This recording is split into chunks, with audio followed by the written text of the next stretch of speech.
Bunk.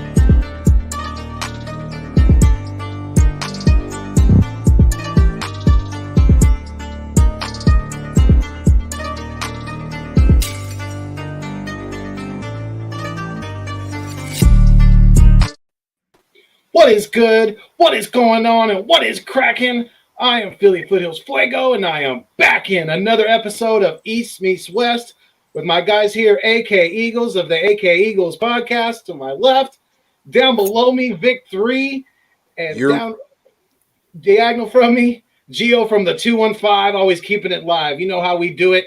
Happy 420, everybody. Thank you for joining us on another Hump Day live stream. Forgot to play that. Definitely got to get that in at some point. But yes, thank you guys all for being here because like I always say, you guys are the food and the water to the channel. Without you, it does not continue to survive. So if you're feeling the vibe, please make sure that you like, share, comment, and subscribe to keep our dreams alive. And make sure you hit the thumbs up for all three of us tonight on all three channels. We appreciate it. Go check out Gio's content as well. Again, we can't do this thing without you guys. You guys are a blessing to have. We are, we always enjoy working with each other, getting together each week, talking some Eagles, talking some sports in general. And yeah, man, what's going on, guys? Vic, AK, Gio, how we feeling? Happy 420. Feeling all good right about now, I believe. Let's be real right now. A little good. I'm a little good. Watching the, keeping track of the score behind me, watching the game as we doing the podcast as well tonight. But yeah, a little pissed off that we're losing, but we're coming back. Time is out. What's the score right now, Gio?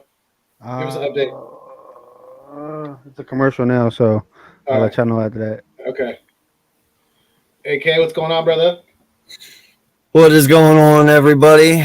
Welcome to the show. I am AK Eagles from the AK Eagles podcast. I may fuss and cuss, but you can count on me and my content like the fucking city bus. And if you like the Wagyu, subscribe too. How's it going, everyone? Let's get it. We are currently down by 2, 80-82. Let's do it. Absolutely. Let's go. Big play slang. Yeah, you better correct yourself. That's over 18. 18. Responsible. Right. No underage use. We don't condone that. Definitely. Yes. We do not. Yeah. But if you are over the age of 18, enjoy. Absolutely. Yep. What do they say? Bongs up. But yeah, I mean, that's been kind of the talk right now recently with our birds is no Debo. No. Debo. No. Debo has been the talk of the town as of yesterday, last night. News broke. He had that discussion. Apparently, I think it was his brother who actually broke it. Yeah, a trade. I think it was a Snapchat thing or Instagram. His Facebook. He came out on, actually, it was the 49ers Facebook page and put out saying that his brother was going to request a trade. Then he deleted the post. Then, this morning, we all hear that Debo literally went to the team and asked him that he wanted a trade. And it's come out that the team has been trying. They've offered him multiple deals. Debo has ignored every offer so far. Man, I do not see it happening here, man. Like, honestly, I posted it. I just said everybody go about the day. Eagles is not going to get him. It's just the reality. It's just too much capital they're going to give up for him. I mean, I'm not against it that to add him. He's a weapon. But you seen what he said. He don't want to be he don't want to be a receiver back. Honestly, he wants to go fulfill a different role. But, I mean, can you ask yourself, did you see, like, besides college or whatever, do you see him, like, transitioning into that elite receiver? Or do you see him, like, more still as that physical receiver back role? Because like I don't feel as though we need him. I just feel as though we can get somebody like that in the draft. Who do you like? So is there a player that sticks out to you that you think could be the next? All of you guys, is there Drake London? Mm-hmm. Okay. From what they're saying that it looks like they could possibly, if Debo is on the move, that they're okay with getting multiple first round picks. but Christian Watson would be their guy. A lot of people, my guy, East Coast Gridiron, he has his issue with Christian Watson, but it looks like for the Niners, they've been keeping a close eye on his situation. It's just the love-hate thing for North Dakota, players out of there. Just because of the And that's Carson Trey Wentz Lance's era. guy, That's what though. it is. That's the reason. That's what's hurting it, honestly. Well, I mean, Yeah, I got heard it a lot of behind his. me. I heard a lot of Debo's unhappiness is like what Gio said. He doesn't want to be taking those extra hits, being used as more of a H-back out of the backfield. So he wants to be more of that traditional receiver. And I mean, I don't blame him. He's trying to have a long career, and he's already a physical guy to begin with. So when you add in those extra hits, those are gonna pile up quick. Yeah, but he stamped it on himself, like not on himself, but that's just the way the offense was built around him to be that multi-tool for that offense, just not as just a receiver. You got the back, that was just him. Yeah, I mean, Yeah, I don't think we can afford him either. the issue you got to look at this, Slay, is you're going to give that up to get him. So now you've obtained him. So how are you going to pay him? We already know the cap situation that's looking, that we're looking at next year. There's a lot of moving pieces. It's going to take so much to get Debo. You're going to commit too much to him. Right. I don't That's think why they got big right now. right. That's going Well, back in to what you all were saying. That's honesty, if they really truly want to make cap room, man, all they got to do is just renegotiate Hargrave's contract, and they free up a lot of money right there. Well, that was another reason why we gave it one of those first round picks. We can't afford to play 3 first round picks. Those after the rookie contracts. And if they all do good, it was not saying that, 2 of them was gonna be a hit and then one's gonna be a miss, but still you still have to pay that money up. I think Burks can do some of the similar things that Debo can do. Or Treylon, yeah. I mean, don't get me wrong. He's probably got to put on a little more muscle when he gets into the NFL. But I mean, that dude, for his size, he is fast, and you get him on those jet sweeps and things like that. You get him those extra touches out of the backfield. Yeah, he's gonna do some damage in the NFL. Guarantee it. Man, you already know me. My guy's Chris Olave. Perfect route runner. Got the speed, deep ball threat, and his catch radius is insane. He's the guy that's going to get after the ball no matter where it's at. So that's the guy that I think that we should go for. Got you. Yeah. So you're not worried about his slide up 87. Yeah, I wasn't There we big go. on Go him until, Sixers. yeah, I wasn't big on Chris Olave until AK kept just bashing it in my head. Chris Olave. Like even on the streams or like off stream, and I just like watched tape, seen it, and I was like, okay, all right, I'm a believer now. Oh yeah, he's a beast, dude. Mm-hmm. AK, what would you be comfortable? What would you be comfortable that if we were trying to make a deal for Debo? What would you be comfortable? I want to hear a sweet because I know I seen you thinking, so I know you're already probably thinking of a scenario. Listen, dude, would I sit here and complain if somehow, some way they pulled it off? No. I mean, it is Debo Samuel. We all know what the kid can bring. We all know what the kid can do. Granted, you will have to pay him, but I'm not really truly worried about that because that's not really a Howie move. He doesn't. It would surprise me if he did it. I'll just say that. But I do think we're going to go wide receiver with pick 15. You do have to address it. It has to be addressed. There is no ifs, ands, or buts about it. It's probably going to be Olave or Burke or Williams or Wilson. Wilson has came out and said he wants to play for us. It's like a dream of his. So if he's there, odds are he'll probably be here. But Olave and Smith, Burke and Smith, Williams and Smith, Wilson and Smith, dude, it doesn't matter. Any of those guys are truly an upgrade to this offense. They are. So you can't go wrong either way. Yeah. No, I totally agree with you. Salute to the 7 in the chat right now. Thank you guys for being here. We appreciate you guys on this blessed Wednesday, the 20th of April, 2022. Hope you guys are all happy, safe, and well, and able to watch this in a safe and peaceful setting. No doubt. Yes. Yeah, I mean, there is probably over a 65% chance that we take another receiver in the first round. I'm not doubting it at all. I mean, it's there. Like now, they're showing signs of it. I won't like.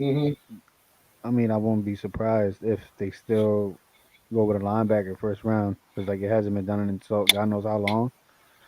But I mean, that's the needed position we need. Actually, we need somebody like over Devontae Smith.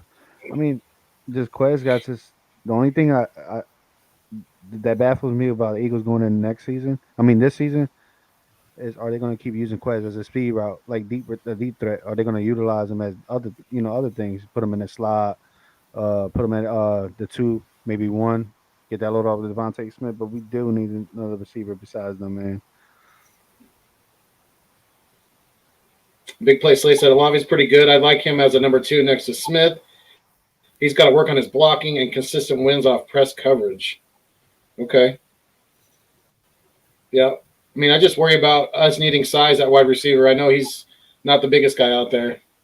Yeah, but the one thing about Olave is he plays a lot bigger than what he is. He's probably one of the most, if not the most physical wide receiver in this draft.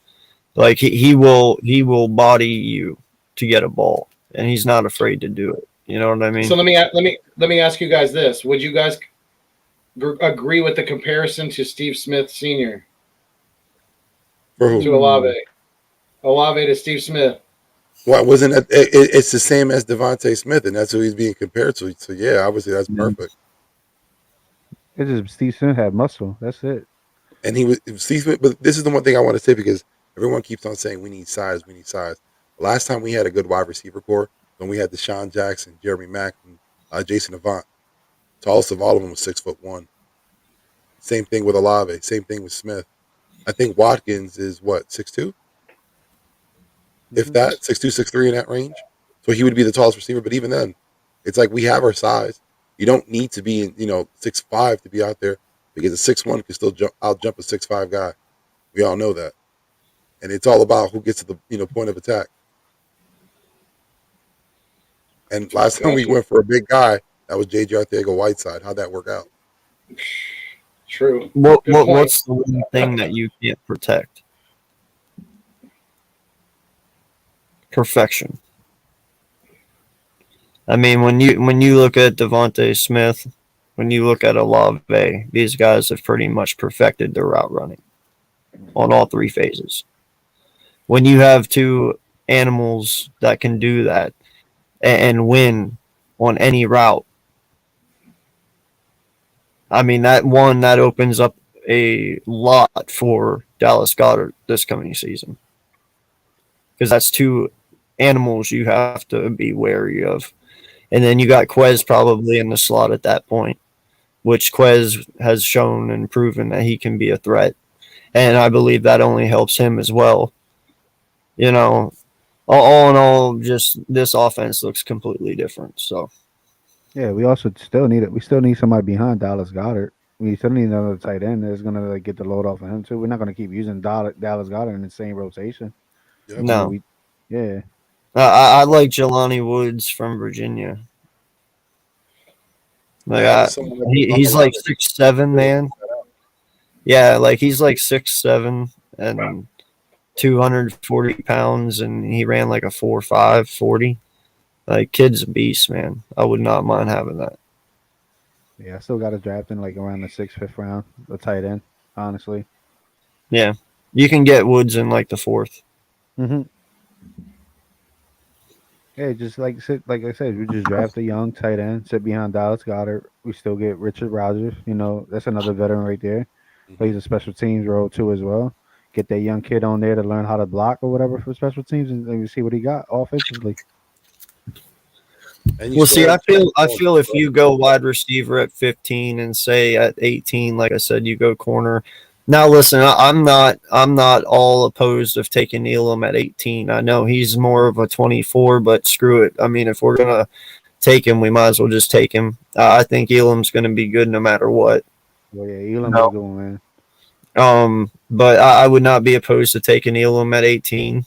You know, I know there is some people out there who have concerns with Booth. I don't have any with him. I think he'll be just fine. So I don't mind taking him at 18 if he's there. But that I believe a lot of people say linebacker. Well, in the second, my sneaky guy for us to take would be Asamoah from Oklahoma, man. I think that kid is going to be a very, very good linebacker, to be honest. And you can get. Is he related to Nandi? I have no idea. Interesting to find that out. But I don't know. I just hope we stay at 15 and 18. We don't move back, because I think we already have a pretty good plethora of draft picks.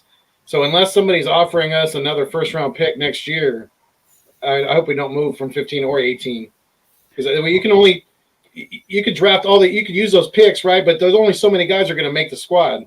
Then you got to probably put the rest of them on the practice squad or whatever. They hope they don't get swooped up off of waivers and whatnot.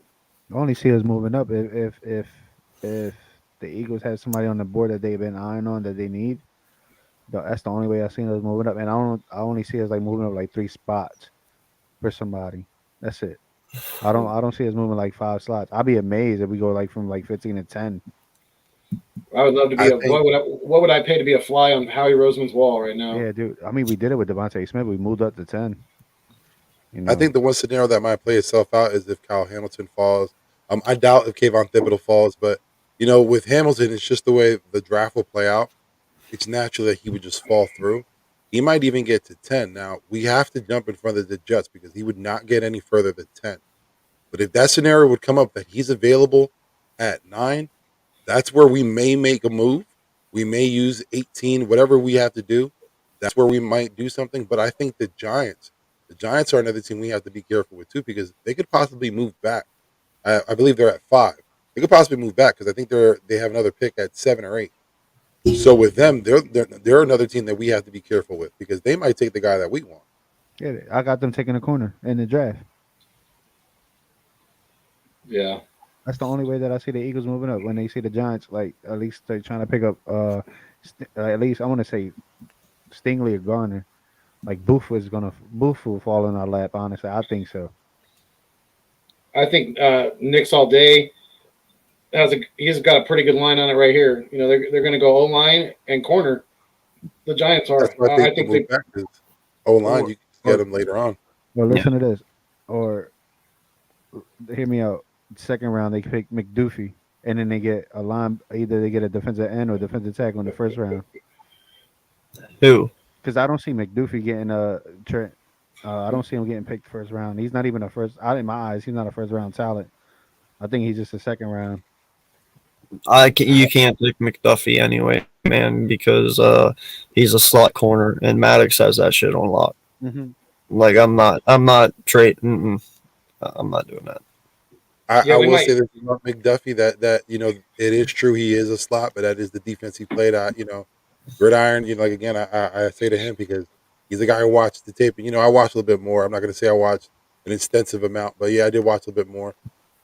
He's a guy who could possibly play the inside and out. Something that the Eagles tried with Avonte Maddox. I know we had trouble with it in the past.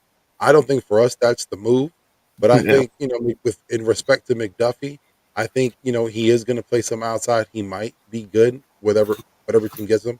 I don't think that's the move for us. I don't think that's what we're focused on. But I think he could play the outside. I don't want another 5'9" outside corner, man. I'm sorry. Yeah, that's the issue too. Like his size. Same thing with Petrie. Petrie, like he's more of a safety, less in the corner. So that's another guy who's intriguing also, but not in the first round. Support. I've seen him in a lot of run support. Petrie can play linebacker as well. He can play linebacker as well. Mm-hmm. Yeah. So you could do a lot of things with those players, and that's the thing with the Eagles too. We like versatility. Yeah. No, I could actually really truly see Petrie being a possibility for us because he is a safety who can also play sub linebacker, and that's something probably Gannon would want. So I would not be surprised if that happens. Yeah, actually, you know what? Speaking on Gannon, it's a big mystery how he's gonna run this defense. You know, post He's draft, 5'10", like yeah, 5'11". Oh, what's good, Steven? Yeah, but hey, McDuffie's 5'10". that's the only thing that he was short and he has like baby T Rex on. That's the only thing. His footwork, yeah, his footwork. Listen, his wingspan is a little short, but his footwork is good. His agility, his be able to react off the foot. You know, that's a lot of cornerbacks. They struggle off that. You know, as soon as the receiver cuts, to gain Mhm. that reaction. He's sharp at it, honestly. But yeah, I know we don't need another slot corner, but maybe the dude has some outside game a little bit. You have to see him. He does show a little bit of like he's a shutdown corner. He can get there.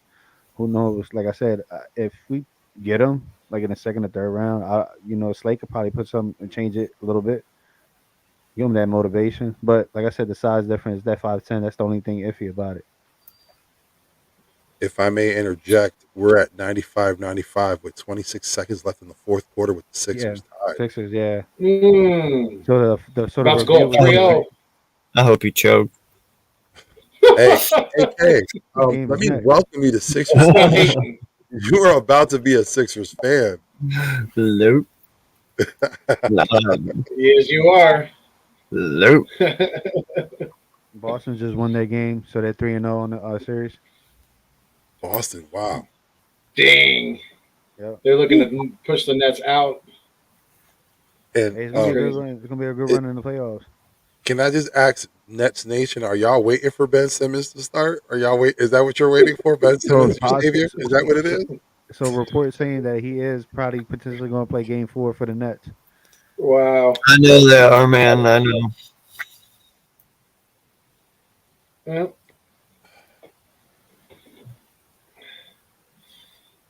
Nick's all day said, F the Nets, get them out of here. Yeah, I love the one meme I seen today was like LeBron's at home watching all the players he traded away in the oh playoffs. yeah, I seen that. Oh, That's hilarious. karma, man, it's a bitch. I'm just glad the Lakers didn't get DeMar DeRozan when they could have. They went the Westbrook direction, and boy, did that blow up in their face. Thanks Yeah. for that one. All right? For sure. You guys definitely got the best end of that deal. No Oh doubt. man, I can't wait until we have. Oh, they Ball missed it. They missed it. We got the ball back. Is it still when tied Ball, at 95? Yeah, but we got the ball back. Yeah, Yeah, let's Oh, let's go. see. left in the clock. Maxi's Yeah, going to we're hit the still at game winner. 95 with 25 seconds left. I love Maxi. I think he's one of my favorite players right now. That That kid kid is. has far and exceeded any expectation that they Yes, had he for him. has. 21. Like, let's be honest, we got the gem of the draft.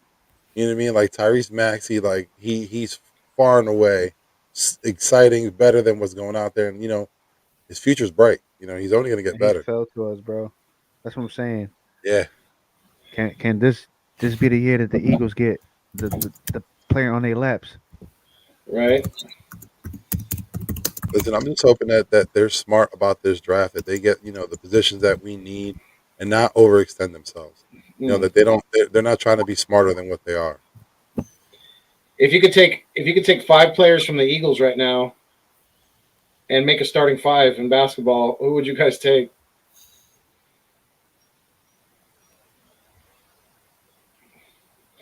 I'm gonna take Slay, Maddox, Like Slay as your 3? Hurts. Mailata's gonna be my center. Right? I was thinking the same thing. Mailata's my center. Either him or Mulata could run too, so he could run the floor. I'm gonna take Devontae because I'm pretty sure he got a good shot. Well, he's left-handed, isn't he? Yeah. Is Devontae Smith left-handed? Yeah. Those I'm lefties are hard to taking- guard in the court. Mm-hmm. I got Lane Johnson. I got Miles Sanders as my short as Your point? my power. Yeah, my point. Who's my big man? Hey, big man. I got to be Hurts. Devontae Smith, T.J. Edwards. Ooh. T.J. Okay. Edwards. I like that. AK, what do you say?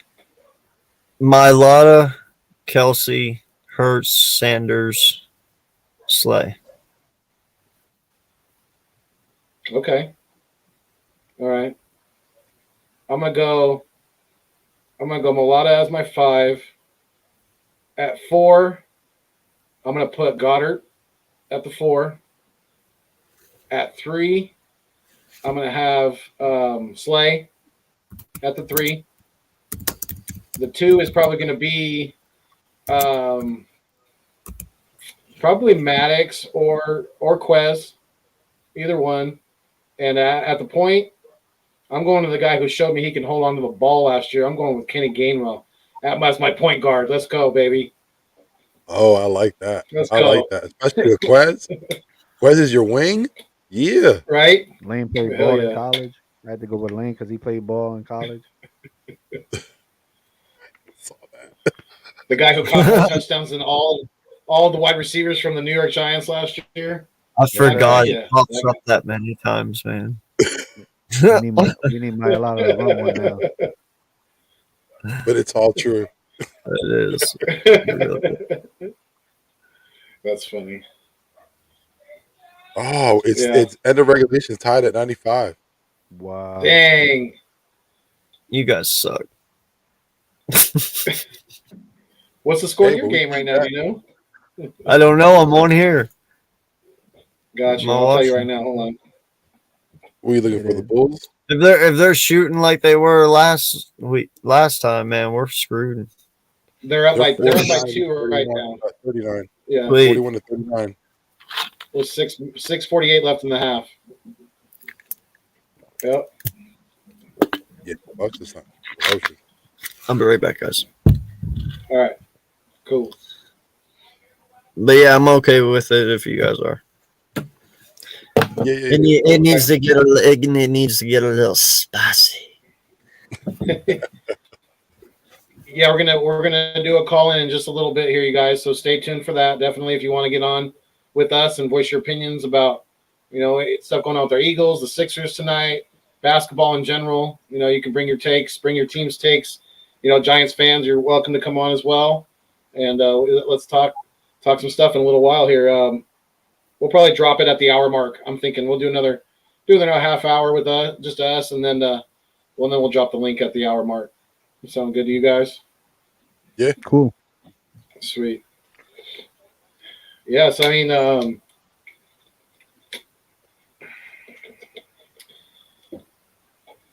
I just hope that I really hope that how we can string together 2 really solid drafts, because if he S's the bet on this one, it could hurt us for a little while. Did you guys catch the presser today?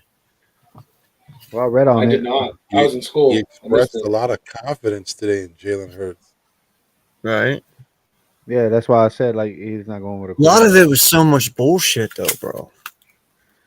Like some of those answers, I was just like, what's going on right now? Yeah. Yeah. They were softballs. Yeah. It seemed, I don't want to say scripted because I'm not trying to accuse anybody, but we all know it's not, out of the realm of possibility. Yeah, it was really 90210-ish. Yeah. Yeah. little drama to it. Teddy Two Gloves Teddy Two Gloves becomes an Eagle. He becomes the backup for Jalen Hurts. Oh, yo, listen, not for nothing, bro. But did you see the news that Colin Kaepernick wants to take a backup, bro? What if the Eagles just try to make a shot at him? Just for, no, Hey, I'm not mad at it's a long developmental. shot. I mean, yeah. Right now, I consider him a developmental. He got to work his way back in. I wouldn't mind it. Third stringer. I mean, I wouldn't mind it at all either. The fact of the matter is, that I don't think if he hasn't got a job by now, he's not going to. It's been way too long. He hasn't played football in how long now? So, I mean, the chances of him playing the NFL again, I think, are slim to none at this point. Yeah, he probably go Not to that I that don't think same. he can. I mean, he's probably, like I said, he probably have to get back in shape and obviously learn whoever's playbook he's going to be underneath. But I don't know. I Why don't see didn't it happening. I just don't understand why he didn't like go to the USFL Yeah, like he should have did that and just killed that league, or and the then fan just showed control league everybody and shut them up, or or the not fan just control showed the league that's in hubris and TO. just been like I'll be a backup just coming in. I just work my way in if that's what you want me to do. Yeah, no, the fan control league too. Freaking TO catches his first catch on there at 48. Yeah, yeah, Yeah, that's he crazy to was out see. there doing it. That was Yo, awesome. did you guys see the tweet that Mayweather put out last week? Mm-mm. Oh yeah, AK was just Dude, telling me that tweet. Mayweather put out a tweet last week that said that any team that signs Antonio Brown, he will reimburse them $20 million the moment that he signs them. So, say you could go out and you sign AB to a 1 year, $10 million contract, you make $10 million on top of that deal because he'll reimburse you 20. That's If crazy. I'm a GM, that's the first thing I'm gonna do. I'm gonna call him up. I'm like, how serious we are about this? Because I'm gonna put pen to paper. If you're about that, yeah, let's do that. Then you're gonna donate some money over to to our team, and we'll use those funds to pay him. No, yeah, I mean, I was telling AK, I was like, hey, that kind of like works out, but how would that like in a legal staying term? How would that work? Yeah, I don't know if they can essentially do that. So I was like, he probably have to donate something. They can use those funds. But yeah, That's that's what the I'm only thing I can saying. think of. Maybe donate it to the stadium or whatever. But I just like, hey man, if somebody was to grab him and they get that extra money, hey, cap needy teams, hey, look, the Rams is out there. Yeah, listen, It's the a limited cap. Rams would definitely use the help. No, you know what's crazy? Going back to the help. I also got Green Bay trying to pick up Debo Samuel just to help out Aaron Rodgers, not just because of Sammy Watkins. Yeah, I think they're contenders. The Jets, of course, are another team that people are talking about because of their pick.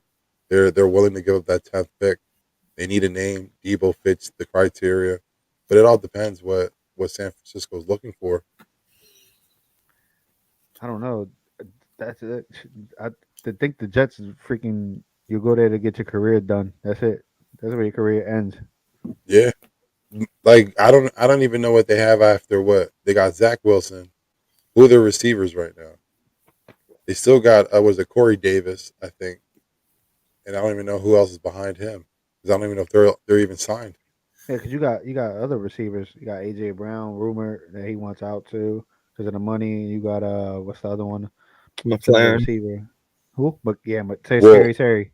if you ask any kind of Redskins fans, which I have the privilege of being friends with some of them and having a DM chats with them, yeah, they're all about that. It's not going to happen, and I mention him every day and let them know that it's a possibility.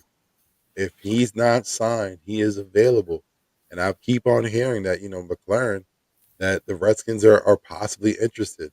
It's up for contention, but that they're possibly interested because the Redskins might not be able to pay him, especially what's going down with this FBI investigation. It don't look good for him. Well, not just that, dude, but he doesn't want to play Carson Wentz, and I don't blame him. Nobody Yeah, I wants to would. play with him. It's just the locker room issues that he bring and I mean he's been doing this since the Eagles, man. I remember when we was going back and people thought I was crazy talking about it. There's some locker room issues going on, and he lost the team. Yeah. That's what it Oh is. yeah, lost He's one. just he's Yeah, just he's just yeah he's just a guy. I'm not saying you know I'm not judging anybody's play style, but he's more like I don't. I'm gonna just play my way. I don't care what you think. Yeah. yeah, yeah. He has that what they say like a gunslinger mentality. Like he Mentality, has it yeah, where it's him or the highway. But yeah. he has to understand he needs to work within the confines of what he has. And like the Colts, he was set up. He was in a good position, to have success. He took it upon himself to get himself out of there. That was all because of him. There was no one else to blame for what happened in Indianapolis but Carson Wentz. Yeah, it was like the similar situation. He just choked at the big moment where they had to go make when they're gonna get to the playoffs and they lost it like one of the worst teams. That's something like that similar situation that when we beat Case Keenum and the Vikings, You know, they took him to the promised land, and then now they just got Kirk Cousins as a quarterback, and you just throw away the same quarterback that just took you to the almost to the promised land. It don't make no sense, man. But Yep. yeah, that's just the ongoing issue. It's just the difference between that is just the Carson Wentz is just not a team guy. He's just the eye in the team. You know. I think I've been asked the question a lot of times, and I haven't really been able to answer it until now. But a lot of people ask me what was wrong and why I disliked Carson when he left. And what I've come to the conclusion just now is I think we all can agree that Carson beats Jalen Hurts on almost every aspect when it comes to talent, arm, everything. Like, he's built to be an NFL quarterback, Carson is. I think we can all agree on that. Mm-hmm. All right. But I wanted to see the kid come in the following year and know that he's better than him and beat him out. Yeah. Because he should have been able to. In all honesty, Carson Wentz should not have even been threatened by Jalen Hurts. He shouldn't have been. But mentally, he wasn't able to take it, and therefore that's why he fell. But I guess I wanted him to fight for it because, not many people get this opportunity to do what he's doing. And the fact that he didn't fight for it, I guess, made me have a negative vibe towards him. You know what I mean? Yeah, just like more like a handout type of thing. Yeah. He was just looking for a handout. But yeah, like there was reports saying that he wasn't mentally like built for it because how they drafted another quarterback. But y'all look at it as an insurance policy. You got hurt a couple of times. We gotta, prepare for the worst just in case you get, we ain't had Nick Foles here. He almost hit that one. If Alshon Jeffrey had caught that ball, I can guarantee you that they had another run like that, Nick Foles would be our starting quarterback right now. Definitely would. You got to take, like we said it before, the physical hits that he took. Yeah. That last hit that he got from Jadeveon Clowney changed Carson Wentz. The quarterback he is today, he hasn't been the same. He lost a lot of confidence when, Nick Foles took over. He lost a lot of confidence when Jalen Hurts was drafted. He lost a lot of confidence when he was benched for Jalen Hurts. And it was too much for Carson Wentz to the point where he couldn't even be on his team. He didn't even think that he can get his way back to lead the team. And like I said, he went with the Colts, was set up for greatness. And hey, man, he's never been able to find it since, man. And what's he gonna do now? What's he gonna do now with Taylor Heineke in his shadow? Hey, if Taylor plays good, what is that going to do to his psyche? Is he going to crumble again? You have that fight or flight mentality. So far, we've been seeing Carson with the flight. Yeah. No, I just think it's truly, and that might even be for a lot of people. Truly, like I think a lot of people were just irritated that he didn't fight. If the guy would have stuck around and he would have fought and lost it to Jalen, I think he would have had a lot more respect than the way he went. Oh, no doubt. No doubt. Like, it's one thing to be who you were, get injured as much as you did, and just mentally break down and just lose it all. It's a sad story, but it happens sometimes. Then rather just be the dude who just ran away. Because on 104 to 101. Let's go. Hell yeah, let's go. Let's go. Let's get it. Oh, they won? Sixers are up 3-0, baby. I'm at the 101. I'm still at the 101. That's how we do. Spoiler alert. I got 104, 101. That's how we do. Yeah, right. Spoilers. Air Force Reserve Sergeant Walker, what's going on? Thank you for joining us. He says Taylor has the Commanders' locker room, as well as those guys love him. Carson has a tough rough in Washington. Tough road. Yeah. Yeah, I meant to say tough road. Yeah, you're right. No, man, I've been saying it. I don't even think Carson Wentz starts week 1. I don't think he does. Listen, these guys have shown that they love Taylor Heineke. This offensive line has shown that they will protect him. Logan Thomas loves playing for him. McLaren has Well, already said he won't play for Carson. Like that says a lot, man. And instantly he's already down. You know, won't the front office look like boneheads though if they made that trade for Carson, gave away those assets? not And then he really. It's doesn't start Washington. week 1. Not really. Yeah, It's Washington. no, because you figure if they were to get 2 first rounders, they get a receiver that for the future, whoever that may be, say Olave, Garrett, whatever, that's their replacement. Then they look to the Yeah. future that they could possibly have a first rounder next year. They wouldn't look stupid; they'd actually look smart. But the thing is, it's just like us. Players and the fans have a connection.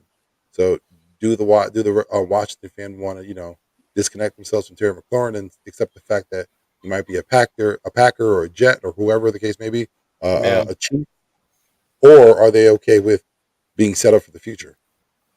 That's what they have to face right now. Right. No, And if they're smart, which we know they're not, you would make the obvious choice and do what's right for your franchise moving forward. Listen, I'm not saying that Taylor Heineke is going to win them a Super Bowl, but he's got talent. He's got a good arm on him. He's actually a very underrated quarterback. He's not anywhere near top echelon, but he's sneaky. And he can play with the best of them. I mean, he's proven that as well. He did a hell of a job facing Tom Brady for his first start ever. So, he's proven enough. I don't know. I don't see why Heineke would be worried about him. I'll just put it that way. There's no reason he should worry. No, if anybody's worried about anybody, it's Wentz is going to be worried about him. Because we've seen it before. We've seen how he responded by having Jalen behind him. He didn't have any. He had the luxury of not really having any quarterback competition behind him in Indianapolis. Mm-hmm. But he still didn't. He still choked down the stretch. So, I mean, what does this guy really need? He had a great running back. He had a good defense in Indy. I mean, he could have maybe used another wide receiver weapon or two, but I mean, they were suited. They were set up to win that division. I mean, maybe not win the division, but they should have made the playoffs. They really should have. But what was that game? The second to last game. Who'd they play before Jacksonville? The Patriots. Patriots, yeah. Was that the Patriots? When he did, that was the game. He had what, a 4% completion percentage in that game? Wow, dude, that is unacceptable. You can't have that. I mean, come on, dude. When you got Jonathan Taylor as your halfback, you can't have a 4 completion percentage. Like that's unacceptable. Yeah. But the thing is, when you have a head coach actually speak out and say, while he's still on the team, that he risked his career to bring you on. You haven't moved Carson Wentz yet. He's still an Indianapolis coach. Yeah. And that's what, Frank Wright is saying before he's even moved, before the thought of a trade even happened, that he risked his career. He risked it to get Carson Wentz here and it didn't work out. That speaks a lot. To the Redskins, good luck. Literally, you're going to need it. Good luck. Right. Yeah, there was Darren Sproles. Remember the report that it was saying that Darren Sproles was the guy that he had the argument with? No. Who got an argument with him? Well, it was Wentz. It was Carson Wentz and Darren Sproles. They was going back and forth in the locker room. Yeah. You know what's funny? Because like it's funny like hearing that story, and then you think of the T.O. Hugh Douglas story too as well. Like damn, like we had locker room issues. Yeah, but that was just strictly selfishness on Carson's behalf to just hate on a player because at the moment they're doing good. That you wish that you had that success. Listen, man, you're injured. You can't play. You get it. But you should be happy for your backup who's continuing that success. If anything, I think that you were upset really for the fact that it really wasn't you who made the team run. The team was good as it is. Foles kept on continuing because of what the team was and how strong the team was, not necessarily because of Carson Wentz. Yeah, it was just the chemistry behind it. Yeah, that's what I'm saying. Yeah, it was the team thing. It was the people around Carson Wentz. We can say because it already came to fruition. The locker room issues. He wasn't a team guy. He just went up on his own. My bad, AK. No, you're good, bro. You're good. No, I mean, all I was going to say is if you honestly look at his stats from this past year, other than the last 2 games, of course, man, listen, he had 3,500 yards. He had 27 touchdowns and 7 interceptions. Looking at his stats, whenever you hear he's getting traded to anyone else, you're like, what? And even they said there was even people in Indy players on the team who were even questioning it. Like, what? Wait, what? You just traded him? And when you look at his stats, you could question what did he play bad enough to be traded? Well, not really. I mean, he wasn't nothing great, but he wasn't anything really bad either. So I was like, well, why'd you trade him then? And instantly it clicked. I was like, it's not what he did, it's what he didn't do. And that's what the leadership and the off the field and getting the people to rally around him. You know, when the owner spoke out and said, I don't know. I was like, well, he could have played a lot worse for you to be saying that. So why are you like that?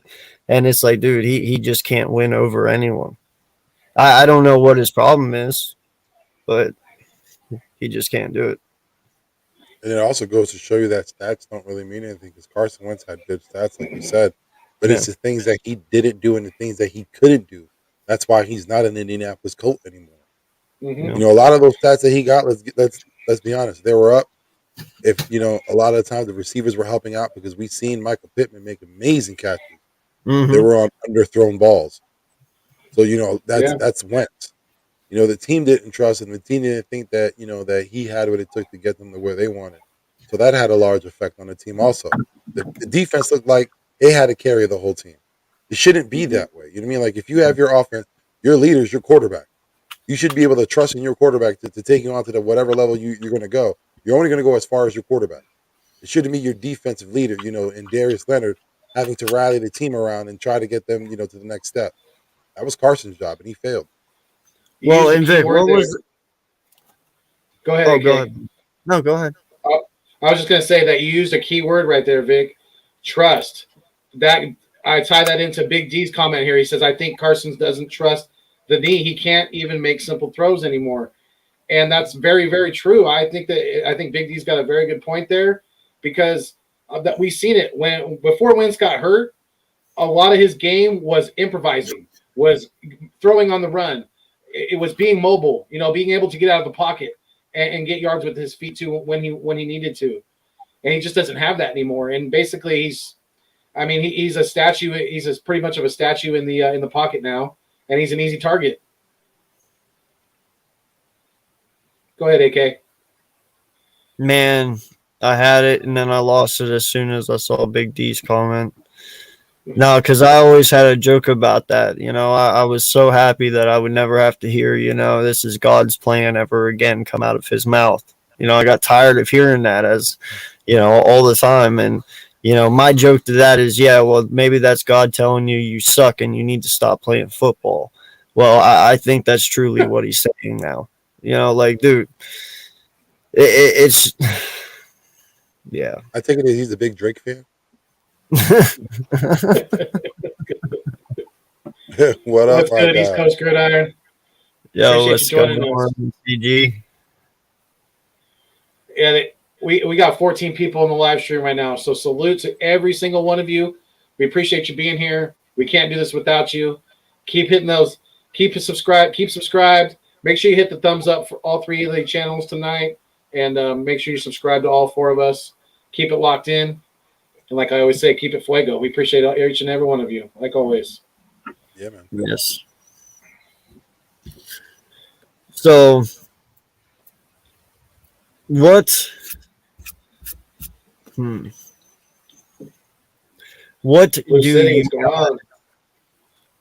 do you guys truly expect? Just hypothetically speaking, looking into the future, your offense to look like come week 1 of the new season?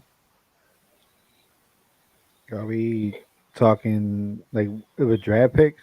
Yes, with the draft even afterwards. What do you guys expect in your offense to look like? It'll be Sanders, of course, the running back. Tight end Dallas Goddard, of course. We'll have Dickerson in the lineup with Mayalata, Kelsey, Johnson, Devontae Smith, Williamson, and Quez Watkins.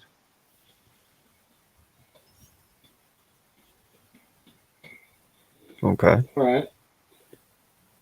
How about you, Vic? Vic, go ahead.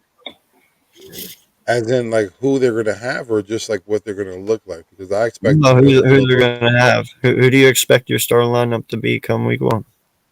Oh, it's so tough because the draft is gonna play a big part in that.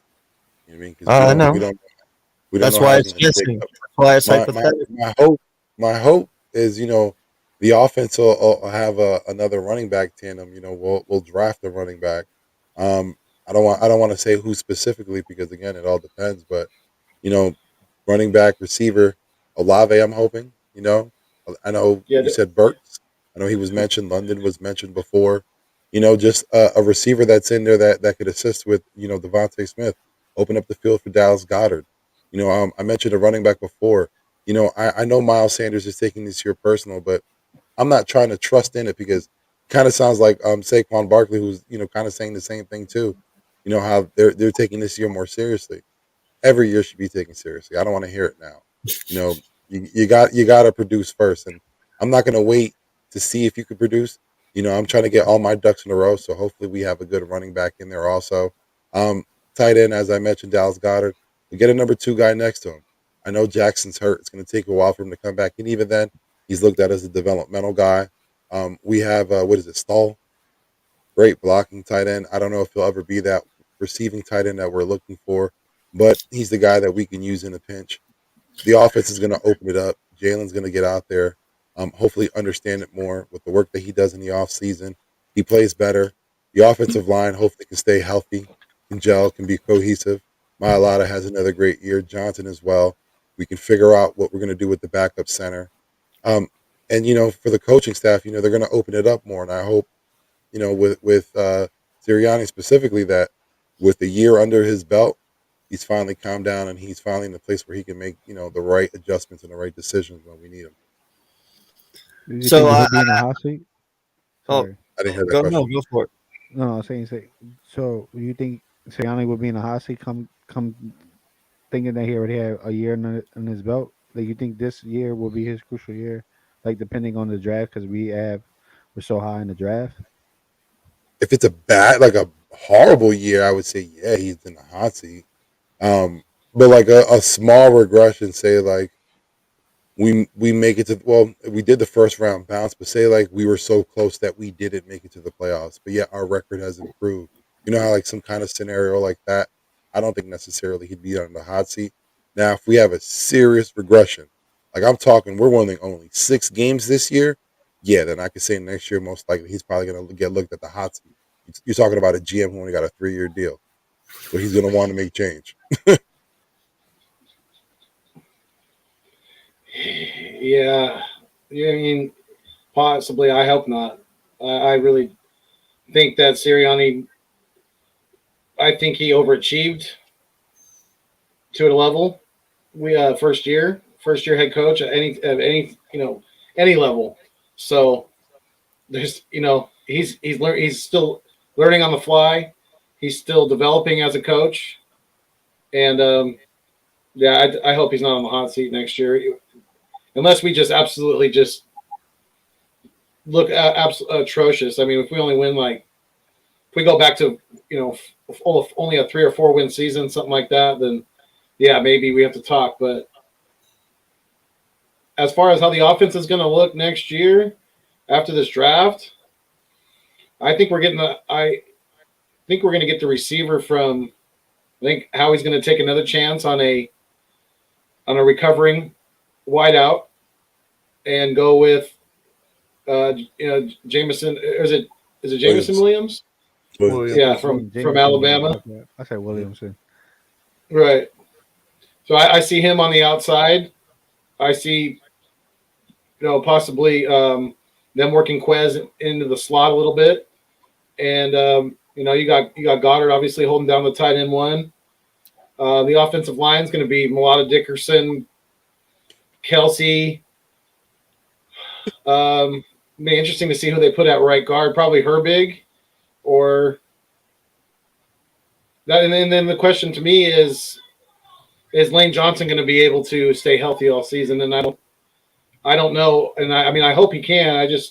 He hasn't shown the ability to do so in recent seasons. So I think Driscoll's going to get a fair amount of playing time at right tackle, you know, during the season. And what are we doing with our guard? We lost Brandon Brooks. You know, yesterday was a stopgap. What are we doing with that right guard position? I was just going to ask that. And in my opinion, dude, I'm not moving the Twin Towers. All right. Mailata and Dickerson are staying right exactly where they were. Mm-hmm. If anything, man, saying Malu's moving the right guard. I mean, Herbig's played pretty good at right guard, hasn't he? I mean, I know he S the bed at center. I get that, but he played pretty solidly at guard, didn't he? I thought he did.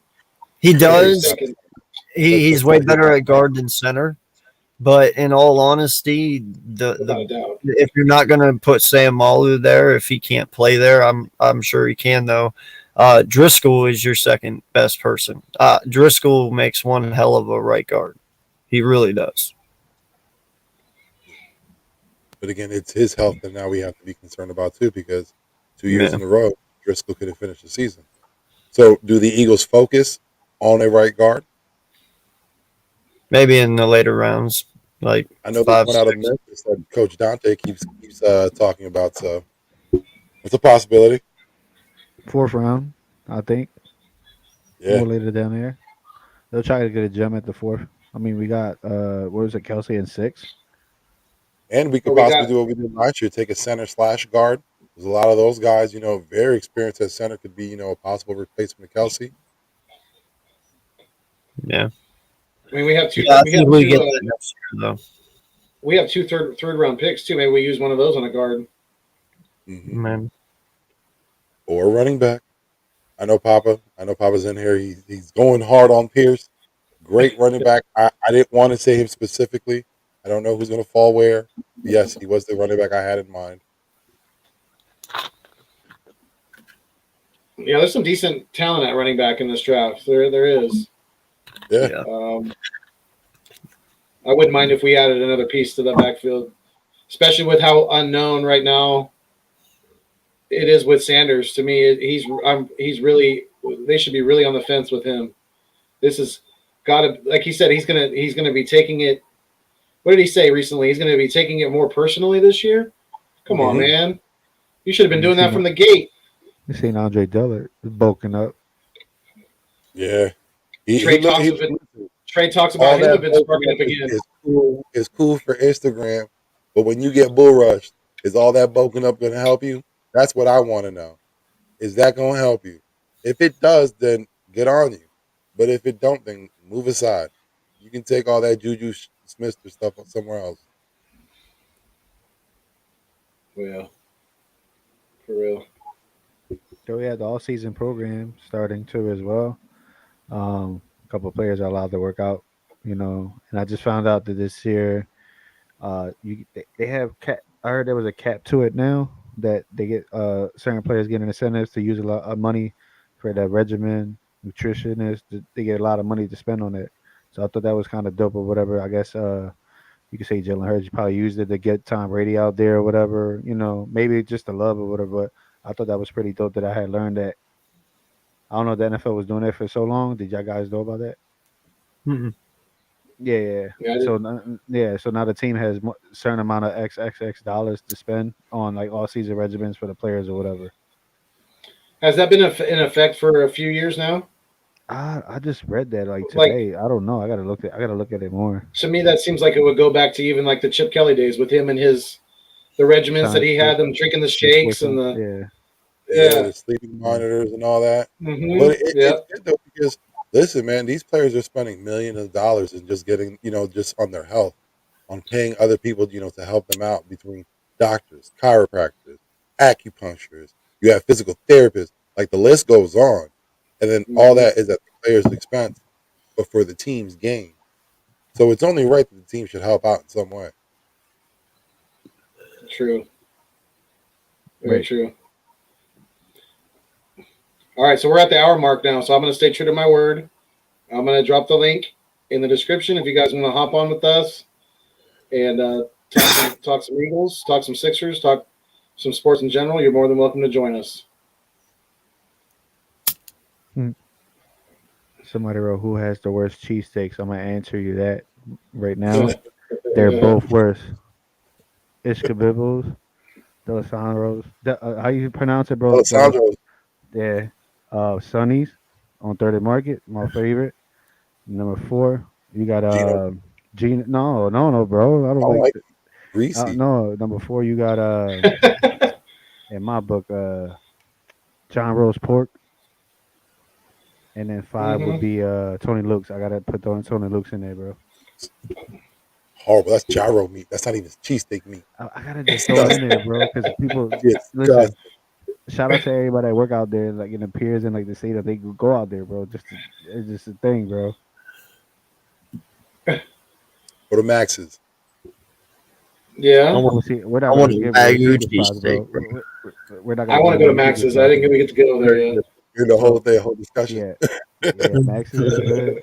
And then I put a lot of people on with Philly has a spot called Philly. It's like a Philly foot long cheesesteak for like $20. Oh, wow. Straight up, like a humongous ass cheesesteak, bro. Dang. The line Trying to is remember ridiculous out there. Like just to get a cheesesteak, it's a long ass line. I'm trying to remember the place I went. The cheesesteak I had was pretty good. It was close to where I was staying at, so it was like close to Independence Hall. Like, I mean, not super close, but like within walking distance. It was like, let's say Jim. maybe 4 or 5 blocks. You had gyms. The It's gyms. either gyms or you had like one mom and pop, like a mom and pop around there, because that's a lot Right. around Independence Hall. Yeah. Yeah. Man, the one thing I miss out of Philly when I was a kid was when you were in traffic, you always had people selling pretzels. You don't get that no more. You remember And even that? water Everybody bottles. be on the highway selling pretzels. If you're on the street, they selling pretzels. No one hardly sells pretzels except, like the carts. No more. Not no more. Dang. Papa Sora, East Coast Gridiron. What's going on, fellas? Dante. What's happening? How you guys feeling? Good, good. I'm good over here, Yes, sir. man. Hey, glad to have y'all guys on. Yeah, man. No doubt. Sure. No doubt.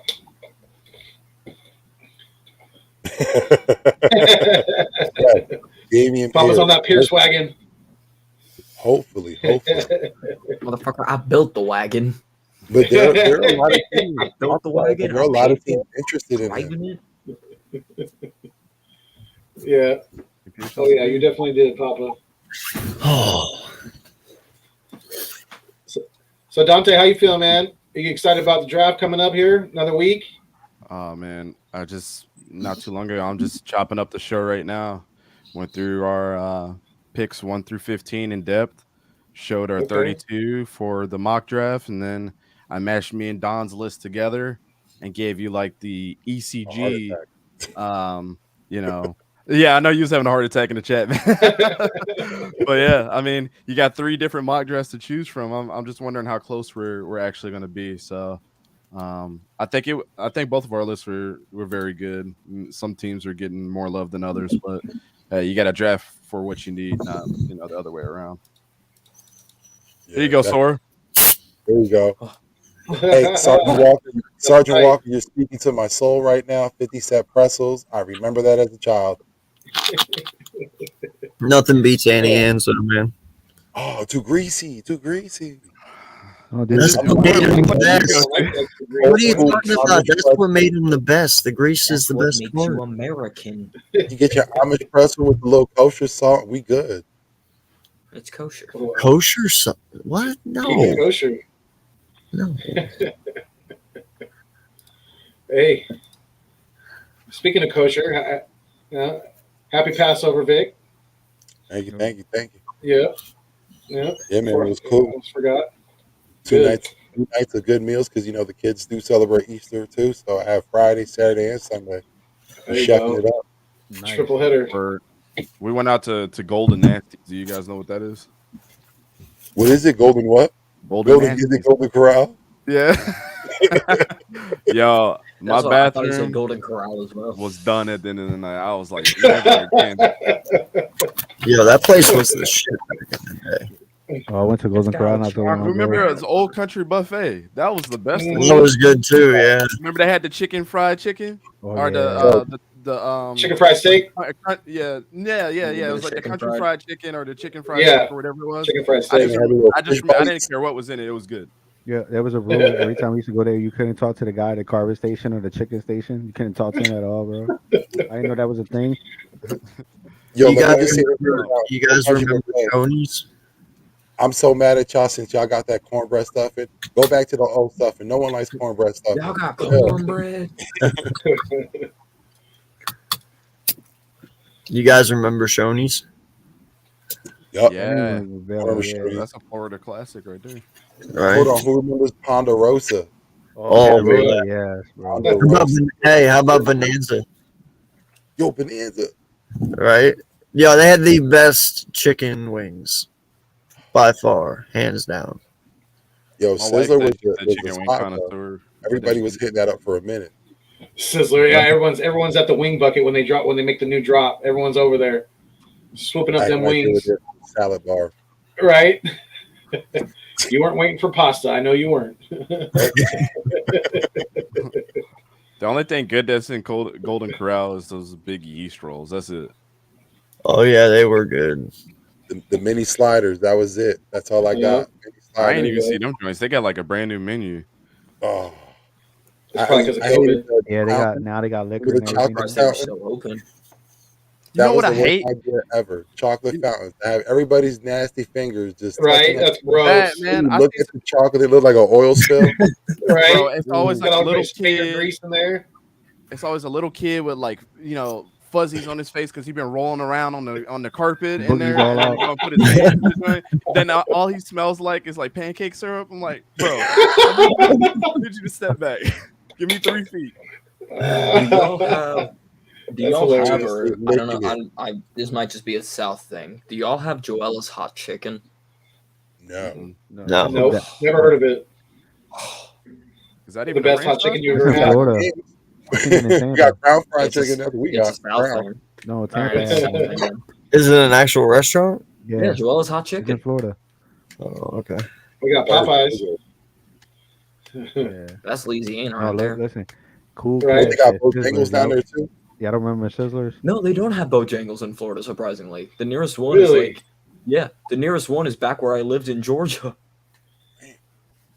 Wow. Or no, maybe not the nearest one, but it's like 2 hours away from Clearwater. Wait, And am I I ain't reading driving this that right far for Bojangles. in the comment section? Me and my wife drove 45 minutes to eat at a Shoney's. Brother, there's better food out there in the world. The 45-minute drive is not worth it. Hey, man, listen, have you not seen White Castle, brother? Like, sometimes when you craving it, you do Yeah. some crazy shit. And if you craving some Shoney's, you will drive 45 minutes for Shoney's. It wasn't that memorable. Nostalgia part. Yeah, I can see that. Like, no lie, you guys remember Roy Rogers? Yep. Oh yeah, I'll kill for some. Oh Roy yeah, Rogers, bro. they're the original of the curly fries, yo. Yo, I'm telling Before you, you got the man. 10-gallon hat with Arby's, it was Yeah. Roy Rogers first. Yes. Arby stole that logo.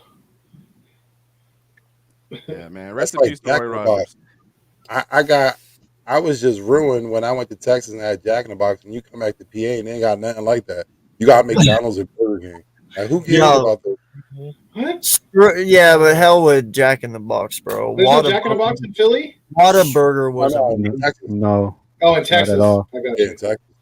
No, Whataburger was amazing, dude. yeah, I didn't like In-N-Out. In-N-Out. That's what it's called. Overrated. Out in California. They're It's overrated. Overrated. All right, Yeah. and then Big I was time. good. How you gonna Jack in the put- Box is good though. I got That was some- the spot.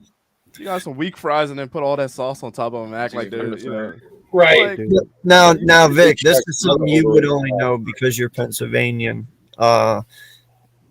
Would you remember, because you are on my age frame there, it was oh shit, Hot and Now. So It was the burger joint. It was $1 burgers. They were called Hot and Now. Nah, we had what we call the hamburger stand. It was 25-cent hamburger stand. It did you right. It took every, like, if it had McDonald's Big Mac, they had their version. Or if you had like the Wendy's Whopper, they had their version. They even went to like chicken wings. They used to sell blunts. I remember that. They sell What? blunts at this place. At the drive-thru. It was the one-stop shop. Like, this is the one block. Like, it was 1 o'clock in the morning. Wait, you talking about crown fried chicken? And you getting your blunt. Yo, this conversation just went left. We talking about food. I need to know. I need to ask a question. How many of y'all eat them nasty ass hot dogs at the gas station that just be rolling there all day? Oh, not all You day. probably got COVID, bro. First off, I know you're not from around here, but there's a place up here called Sheets. And back when Sheets first opened up, bro, they had the best hot dogs around, bro. Yeah. No lie. Now they taste like shit. But back in the day, dude, I used to get like 4 hot dogs for $4 and go to town on that bitch. I live in Delaware, but I lived in Carolina for a long time. But that's where Sheets originated. No, Sheets originated from Pennsylvania. It was made by a farmer here in Pennsylvania up in State College. Oh, word? Then I was lied to. Hold on. Yeah, you were totally lied to. It was actually made by a farmer, dude. No lie. Bro, it's better than Wawa to me. Wawa's got its fan club. Don't get it twisted. Quick check out there, good though. It was rough. It took a long time for Wawa to get to where they're at. What's coffee? Yeah. What's funny is on the stockyard. At the stockyard, like right across the street is a Wawa. So after we're like done at the stockyard, it's like 2 o'clock in the morning. We literally just walk over to Wawa's, get a sandwich. Yep. Do any of you guys have a Sonic burger? Yeah, we got a Sonic. Sonic burgers just and like also regular, the high school lunchroom cheeseburgers. Right. That's why everyone goes. Their big hot dogs are pretty good though. Those big foot long hot dogs. They give you the same trays too to your car. Yo, I see one of the people on the skates fall one time. Yeah, I was like, I'm sorry, I'm laughing. You busted your ass just now. Hey, that's an extra tip. I'm sorry if you don't get tipped for that one. You made my day. Right. Oh yeah. She said it's on X Games mode. Oh my god, he on X Games mode. You say you slip her a 20. Yeah. Oh, yeah. On the low. Here you go. On the strength. Right. Ain't that what y'all saying, Philly? On the strength? On strength. I like that. So is that kind of like on God? Sergeant Walker. Yeah. I have had cookout. I had cookout at Georgia, but the closest cookout is in Georgia, and I looked, and the closest Bojangles is in Gainesville. Cookout, bro. No. The cookout is that heat, man. You can get. Let me tell you, you can get like 7 chicken fingers, fries, hush puppies, but there's not one in Florida. And a milkshake for like $7. That's the tippy top of the peak. The nearest cookout in Florida is all the way in Ocala. Yo, this getting me hungry right now. Right. This is the 420 special. Yo, in all honesty, man, the one place I fried chicken. You get your side biscuits, your little dinner rolls, home clean. No, the one place I miss the most, man, is actually a real 7-Eleven. Yo, AK, listen, bro. AK, yo, AK, you from PA, so I don't know if you remember this. You remember the Getty and the Pennsylvania? Yes. Yeah. When you used to get the potato logs and the fried chicken? Yep. Oh.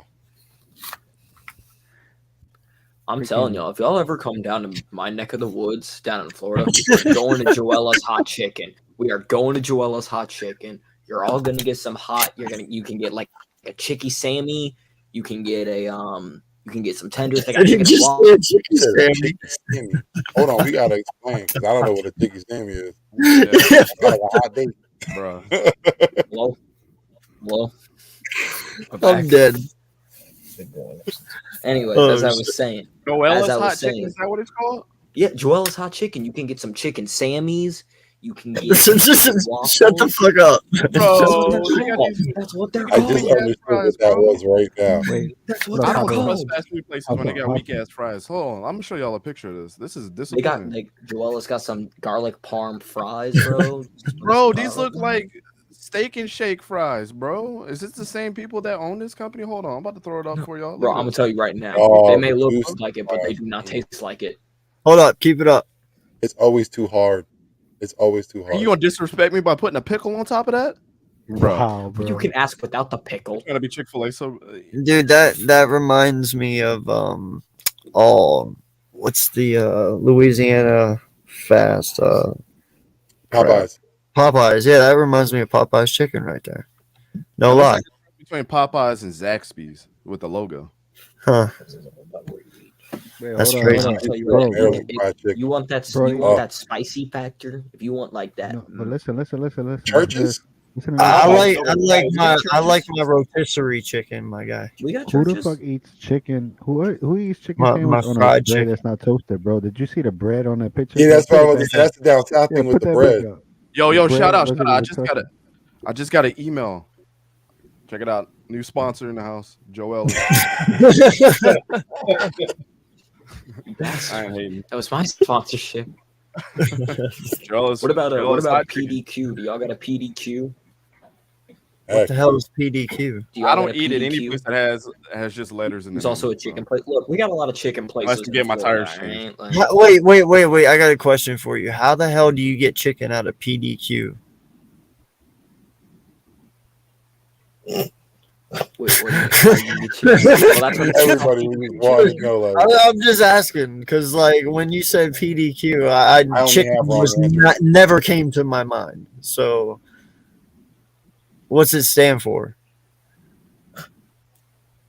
deliverers, Actually, don't know. It's bongos, called drunk. PDQ.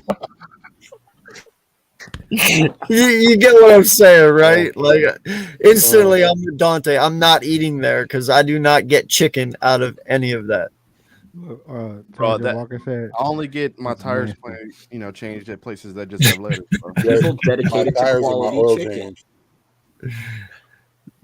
That's what it People stands dedicated for, to really? Quality, yes. PDQ's not really. You don't like PDQ, Walker? I can't front because we ain't got no good chicken spots. We have no claim in I'm gonna tell you Pennsylvania. We right have now, no the claim to South chicken. Yep, We just got keep Crown walking through. chicken. That's probably like the best. Bro, I'm so Hey, listen. upset they're starting to take away KFCs, man. We only had one Yeah. KFC in Carlisle here, bro, and no lie, they took it away. I'm sad. What did they change up KFC to sign us, or they're just done? No, they just closed it down because it didn't get enough business, I guess. Hold on, bro. No, We got and spider it's crab like you chicken. guys said too. I didn't want to tarnish it, but you know what? It is KFC. They were selling drugs out the drive-through.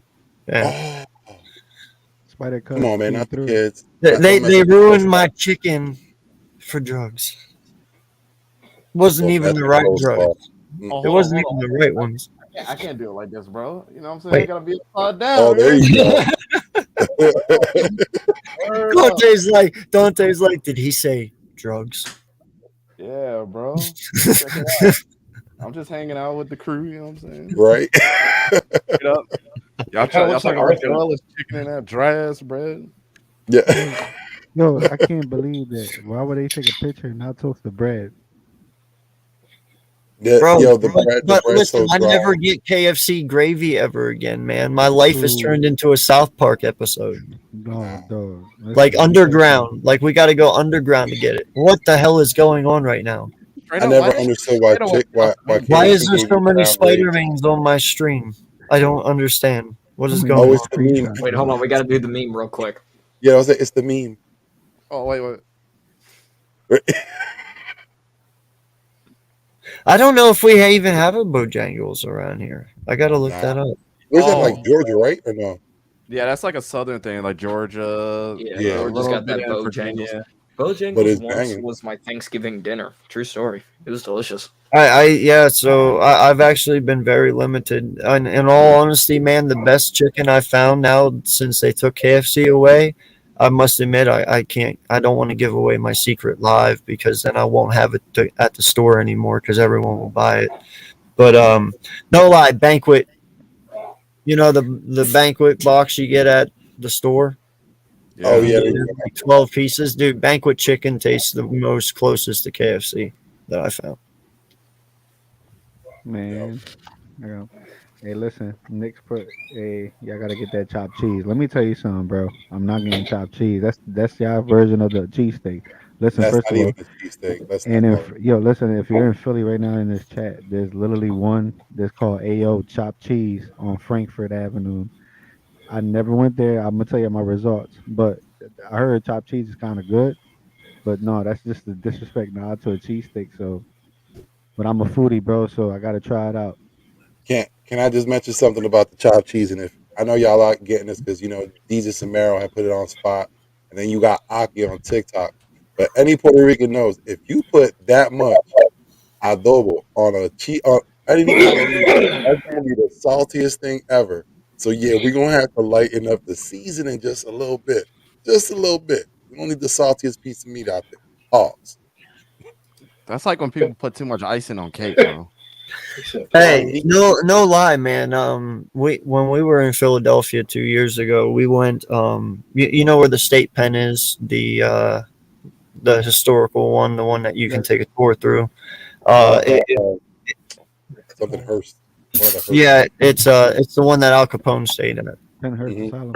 Yeah, but if you're standing right out front of that place right there, and you go down to the right a little bit, there's like the intersection, and there's a gas station that sits there off to the left.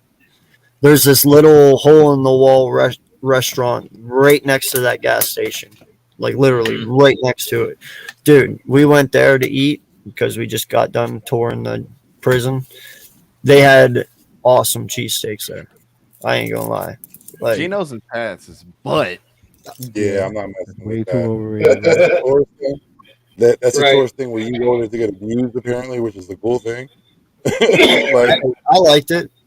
plus, I'm the just only thing I like about it too is I'm not trying to get in two different lines for a cheesesteak and some fries. Fool, give me myself right here. I'm not going in two different lines. It's overrated, bro. I've tried so many All right, cheesesteaks out here, bro. Like, yo, listen, the other day I was like, I'm in the mood for a cheesesteak. My girlfriend looked at me, Me she was too. like, you're from Philly, you can never be in the mood for a cheesesteak. Like it's a delicacy, bro. You gotta have a cheesesteak. I have one for lunch. Right. Anybody ever figure out what PDQ Oh, stands for? so I'm still so stuck on Yeah. that. no. so listen to What this. was I it? literally told you Or on yeah. Wikipedia. Yeah, was it? I knew literally PA was said out of the fried chicken game when I went to a spot that I people got fried dedicated to chicken in a quality. Ziploc bag. yeah. It was people dedicated to quality. Let me ask you Uh, guys a question. Did y'all see the but that sounds Devontae pretty Smith good. cheesesteak commercial yet?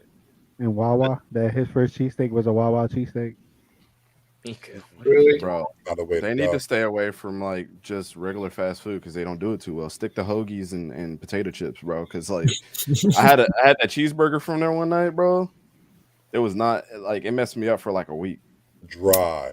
The cheese was It's like it was big disgusting. and like it looks like a great burger, but the leanest burger in the world can be the meanest burger in the world if you cook it that way. Yo, My French fries cat sitting in is the currently microwave. running in front of my webcam.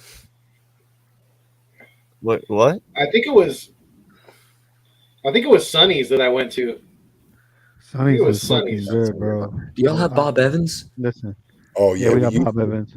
Oh, come on, man! Sausage and gravy on them Mhm. biscuits. For real, I never Are ate you there, but we got one over right? here. Yo, you're leaving out the elite of the elite then, man. Denny's. Denny's. I was literally gonna say Denny's, you Denny's. remember when they had the super bird sandwich? Bro? Right? Dude, I I used knew to someone who I worked used at to go Denny's. in, and all the time when I would go in, I'd get the breakfast platter. I'd get it all. Oh, Everything. yeah. I knew a chef at Denny who would purposely send me video of when they would clean the kitchen. Nah, I'm good on Denny's. No, thank you. It all I'm depends good, on where man. you go, man. They're not all that way. Nah, I'm fine. What You can about say the same thing for every single restaurant, dude. I know Literally. y'all obviously have this, but what about Checkers? Y'all eat Checkers? Yo, that's my You shit, gotta go. bro. Checkers Bro, is the Checkers best fries only in in the the world. hoods, bro. Now, but like, yeah, they got the best fries. Yes, they Straight do, up. bro. I'm They glad they taste came up like with the what is it extra called? extra large I version don't of They it. think use we the have same one oil for anymore. the funnel cake and the French fries. The Checkers must be East Coast. I never heard of it. Listen, bro. Listen, when they put extra What is it? Rallies large as on the a west size, side. On the west coast would be rallies. yeah, it'll be Yeah, on the Okay. there West you Coast. go. It'll be Yeah. Raleigh. Yeah. Okay. It like starts in Indiana Listen, and then goes listen, to you get Yeah. Got you. yeah. If you get like plastered, if you have a couple drinks in you, you get checkers. Bada bing, bada boom. Hangover meal. Huh. Yo, what's Greasy. that double cheeseburger? The one they have. Oh man, I forgot what it's called. The Big Buford? No, wait. The Yeah, Big Buford. You right there, Buford. Big Buford. Set you straight. That's it. Yo, Good drunk do too. y'all Yeah. remember? Shake Shack said Knicks all day. Let me ask y'all if y'all remember this. Like some of you old heads might remember this show back in like the early 2000s, right? There used to be this sandwich Way back then. yeah, I take offense to that already, but keep, Right? No, Keep going. you're around the same age. continue. I'm intrigued. Where are you You're going? good. You're But good, check bro. this out. Speak up, Did Sonny. I can't hear you. Did anybody cry when McDonald's was trying to compete with Burger King? Remember when they was trying to do the charbroil joints and they came out with the big and tasty? Yeah. We used to go there and just say, "Yo, let me get the big and nasty, bro." Big and nasty. Yeah, that's what we used to call it It too. was terrible. That must have been coast to coast. Big and nasty. For whatever Bro. reason, my country kicked in. I really thought you were about to say big and rich. No, Big and rich. it was man. not They rich. didn't get rich off of that. They took it off in like No. 6 months. They were like, Yeah. Yo, hey, Burger. ultimate McDonald's sandwich of all time. The best ever. Ultimate McDonald's sandwich. Yeah. It's got to be the Quarter pounder. It's got to be the Call of Duty fish sandwich. What? What is wrong with you guys? Has everyone forgot about the McRib? No, I knew you were going. I knew Like, you were oh going. my I mean- god, that is the ultimate Yeah. one. Dude. But you I'm can't not go on the wrong. And I McRib. don't even like fish, but you got to get the Call of Duty fish with the cheese on the top, bro. Listen, you know what the McDonald's Is that even moneymaker right fish? now? Dude, you can prove. McDonald's moneymaker is that Styrofoam. Szechuan sauce. Was that fish caught this year? I don't know, bro. Nah, that was called like 3 seasons ago. Right. Easily. Y'all killing me, man. He said the Big Mac. Yo, you need to do a science experiment, Nikes all day or Knicks all day. Check this out, right? Go order a Big Mac, and I'm gonna need you to measure the circumference of them little patties, bro, because that is like a Jewish dude ripping you off at the jewelry store, bro. Like, Yeah. straight up. Big Mac is all buns. You get 3 buns, two little thin burger discs, and 3 buns with all that sauce, and then Check lettuce. it out, bro. I know I got big hands, but just imagine this is a normal hand, right? That's the patty. And they gave you 2 of them joints. You might as well just order 1 quarter pounder with cheese because the bun is 3 times as big. Right. But McDonald's, can we talk about why we only get half a slice of cheese on the fish fillet? I'd like a whole slice of cheese. I don't want to have to order extra cheese and let it be only 1 full slice. Don't disrespect. That's the an full extra picture. 25 cents. I don't get it. Hey, can my fries That's be why I good for just more get than the 30 nuggies. seconds? Let me tell you what I did the other day. It pissed my wife off, but now she's kind of with it, right? So there's 2 things that piss me off in the world. Yeah, we're getting totally off topic. This is football. But check it out. Right? You might have to start a new podcast, AK. Like we talk about everything. The munchies. So check it out. That's what the Wandering Minds is on Monday night. Y'all check it out. Yeah, The shout out to munchies. Wandering Minds. But check it out though. I got the new iPhone not too long ago. They didn't include the brick in the box. I understand they started doing that a couple years ago, and they just expect us to have, and everybody has it. So it just is what it is. Everybody's got that drawer in the kitchen that has all the cords and the bricks in there, but we still complain about, yo, why did y'all include a brick in the joint? I said the same thing when I ordered DoorDash the other day. These motherfuckers, you know what, didn't include utensils in my joint, and I asked for a full refund. They asked me why. I said I paid for the full dining out experience. Right. Like, bro, I need the utensils in the bag next time. I would just want to sit my fat ass on the couch, watch football, and have a whole meal in front of me. And y'all forget the utensils? Why you disrespecting me?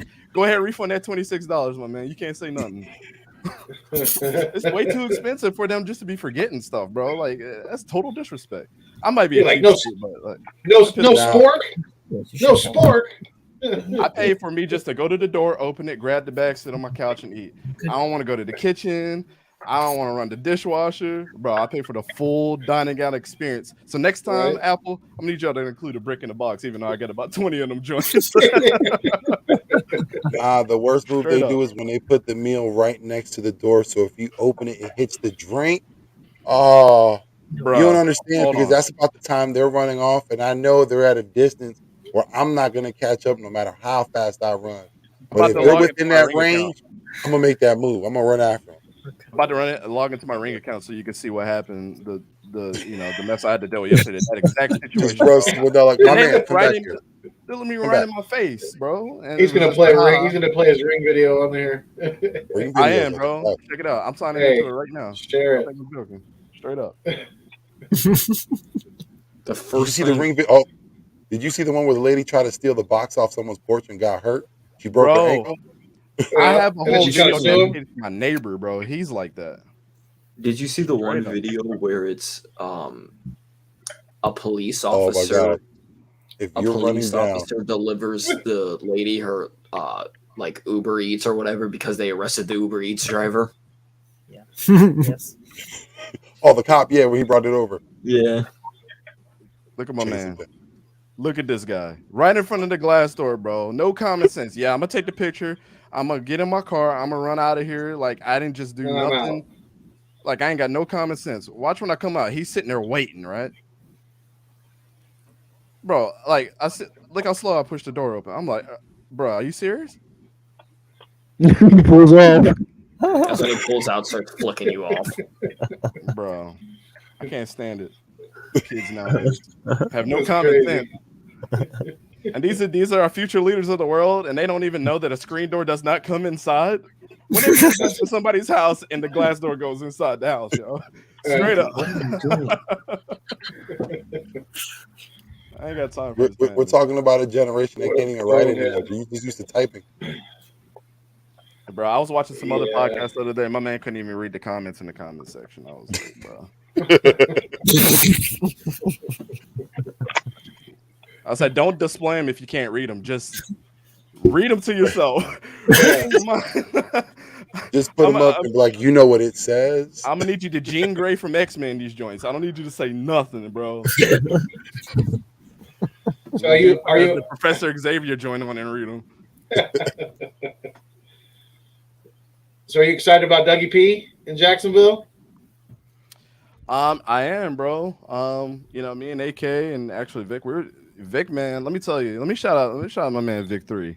That dude asked like some of the best interviewing questions of all time, bro. He came on the show. I wasn't even prepared to answer the questions, so he really tested me out on my football knowledge. Put you to the But yeah, gauntlet. when I came on there, he was asking a lot of questions on that. So if y'all didn't check that episode out, check that out. But just to kind of recap, man, Okay, Meeker, that's my shoulder. Appreciate it. I think I'm gonna like Dougie P with the Jacksonville Jaguars. The reason why, quarterback guy, obviously played under Brett Favre. You got a gunslinger type of quarterback in Trevor Lawrence. I'm not a big fan of his, but I mean, if you're trying to build around the guy, that was one of the right steps. The next thing that they need to do is go ahead and draft my man Bailey Zappi to give him a little bit more competition. I'm a true believer of your team is only as good as your depth in those rooms at those skill positions. For example, the Colts last year, and me and AK were talking about this last night.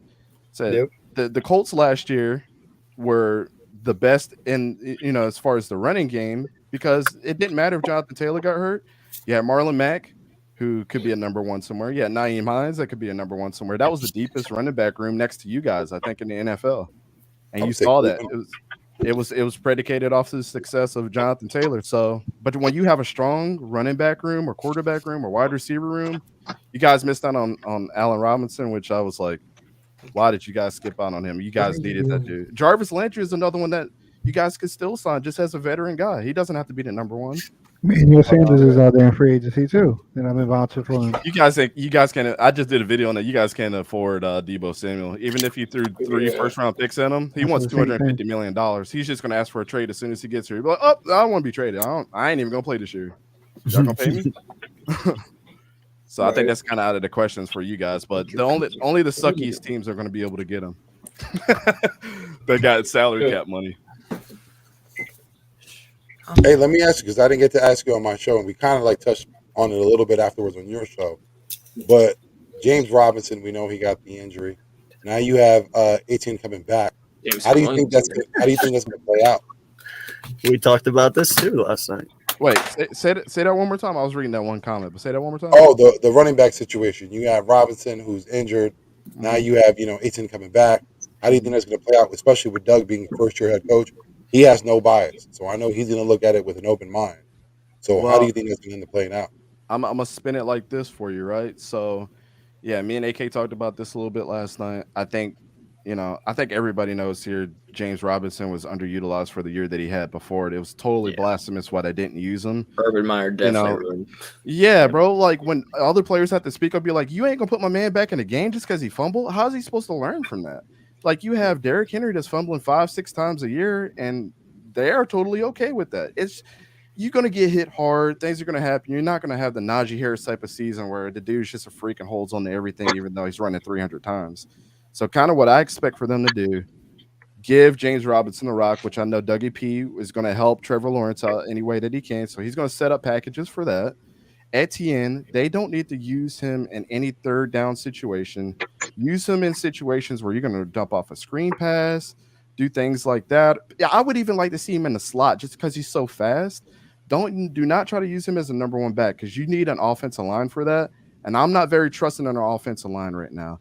But I think what Jacksonville needs to do more importantly is you have one really good running back in this class that I think would be a great 1-2 punch for James Robinson, and that's Breece Hall. If they're able to bring Breece Hall in, it automatically makes them one of the best running back rooms in the NFL. Straight up. Because all of them play three different total styles. James Robinson is a bruising running back.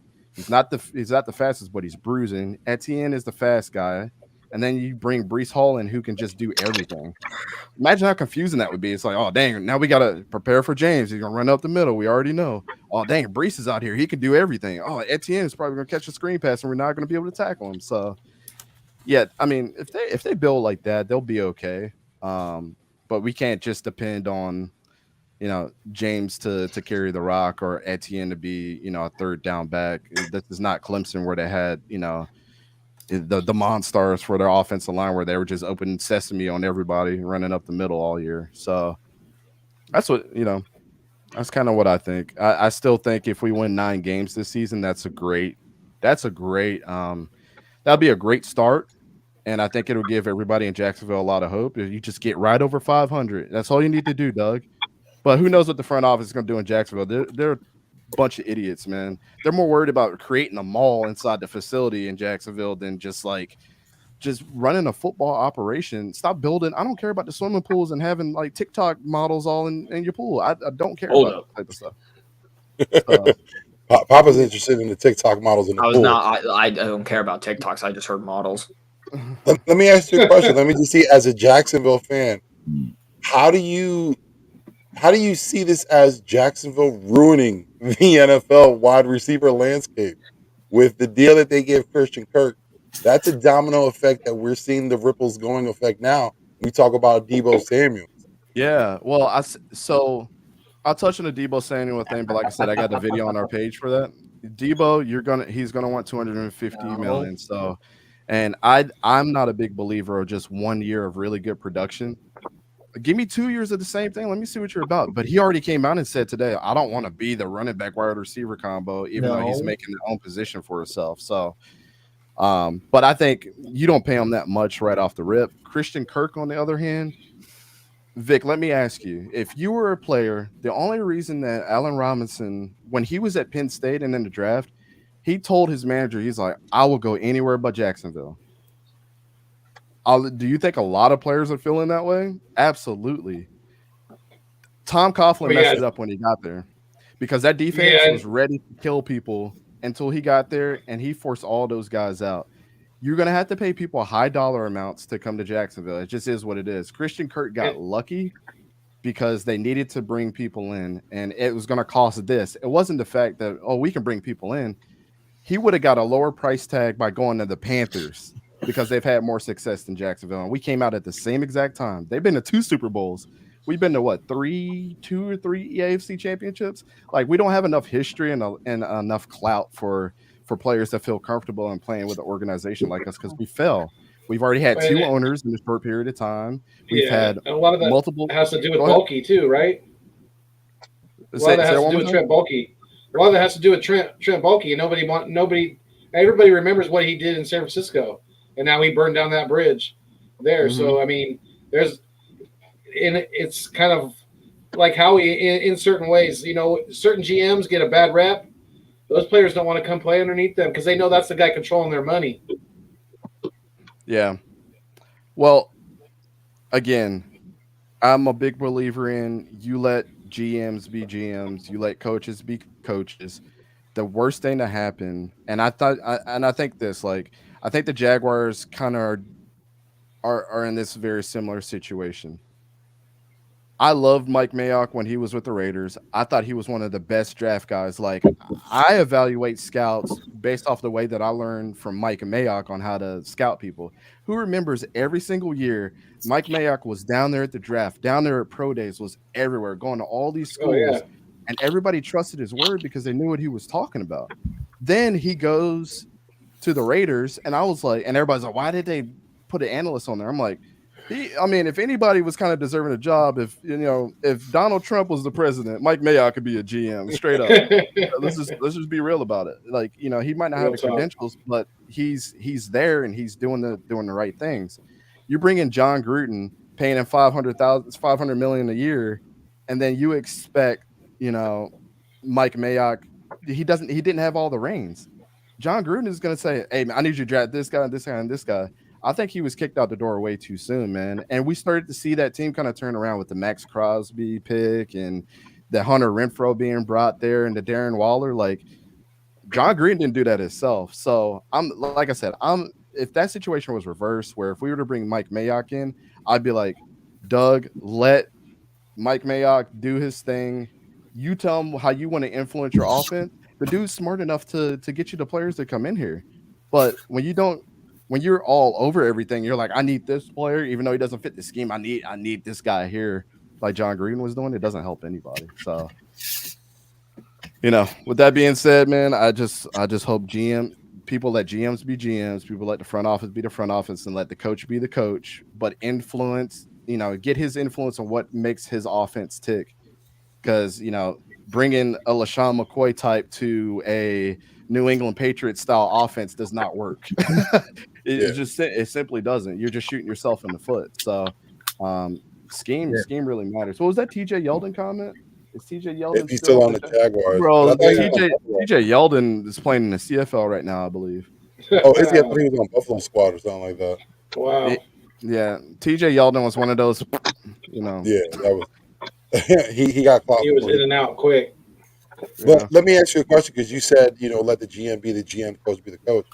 There's already said that there's issue between Balky and Peterson, but there's already a power struggle. They're looking at Balky. If he can't come through this year, it's a possibility he may move on. What are your thoughts behind that? It's really dependent on this draft, right? I mean, Who every has team. to say that? I think it depends on Trevor Lawrence too. If I say this is what they need to do. They do not need to listen to the media. They do not need to listen to anything. They need to make a draft pick that is going to turn this draft on its head and screw everybody else up. Because that's how a great GM, for example, Chris Ballard, drafted Michael Pittman when they didn't really need him at the time, but it screwed the draft up because a lot of people had him going other places. Chris Ballard has a ton of money there with the Colts, and they are just one. If Andrew Luck was their quarterback right now, they would have won a Super Bowl last year. I totally believe that. You need GMs like that. So not only strategic enough to say, this guy fits our scheme, we brought him in, we really believe in him. It might be a crazy pick. It doesn't matter what we think, but if it works for that team and he ends up being great, then what does it matter? Remember, Mitch Trubisky was a former high pick too, and now he's going to be the Steelers' starting quarterback. There's a reason behind that, right? So I think in this draft, you don't try to bring like an Aiden Hutchinson type in. The dude only has one move, to be completely honest with you. And that's not going to help somebody like Josh Allen, who's, I think, and I'm taking my bias out of this when I say this. I think Josh Allen, the defensive end, is one of the most underrated guys. Look at his production since he's been with Jacksonville. And one thing about him that he does is he plays the left side and the right side in that defense, which confuses the left and right tackle because they're like, dang, I got to prepare for this dude to be on both sides. You bring Kayvon Thibodeau in, he automatically gives you so much ability to do a lot of different things. Not only is his skill set different than Josh Allen, he can do the same thing, play left and right as well. So I picked today. I said, and Jacksonville's come out and said there's not going to be the obvious pick there, what everybody thinks is. It's going to shake everybody up. I think it's going to be Kayvon Thibodeau.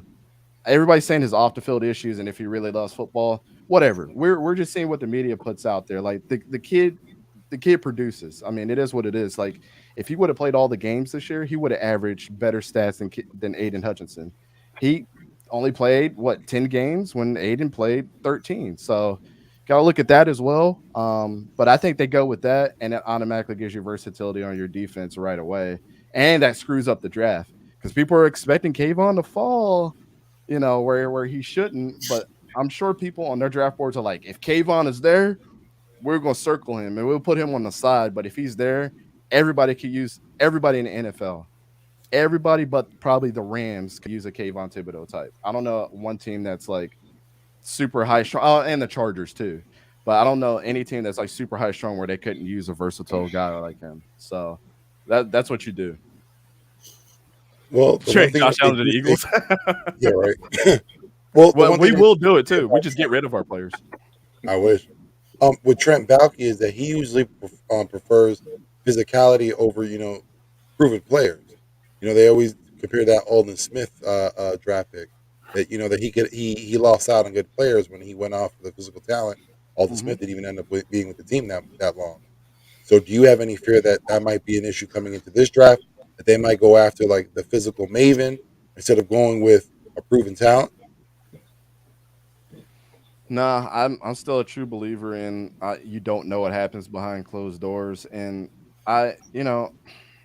let's be real about it. Money changes a lot of things. We're starting to see that in college too. People are acting like Kayvon Thibodeau doesn't have money and has to talk about football all the time. Like that doesn't necessarily scare me as a human being. Do I come home and talk about my job to my wife every day? No, I absolutely wake up every morning. I love the job that I do, but it's just some things. Why do I have to talk about football all the time? You guys can see the tape. You know me, Vic. I always tell you, it says it on my thing. Watch the film, not the highlights. A lot of people are saying that about Christian Watson. I'm like, well, some people are watching highlights and not the actual film. And how many people did really watch North Dakota State games? But that's neither here nor there. That's what I'm saying. It's like it's a little different. We don't know, and that's the fun part about this is we get to predict these things. But teams like who they like. Mitch Trubisky didn't go to the Bears for no reason, and that shook up the draft. Other people don't go to these teams that were. What was the one last year? Kadarius Toney to the Giants. And then right after that, we got Jamin Davis that went to Washington. We don't know what Ron Rivera was like when he picked that. You know what I'm saying?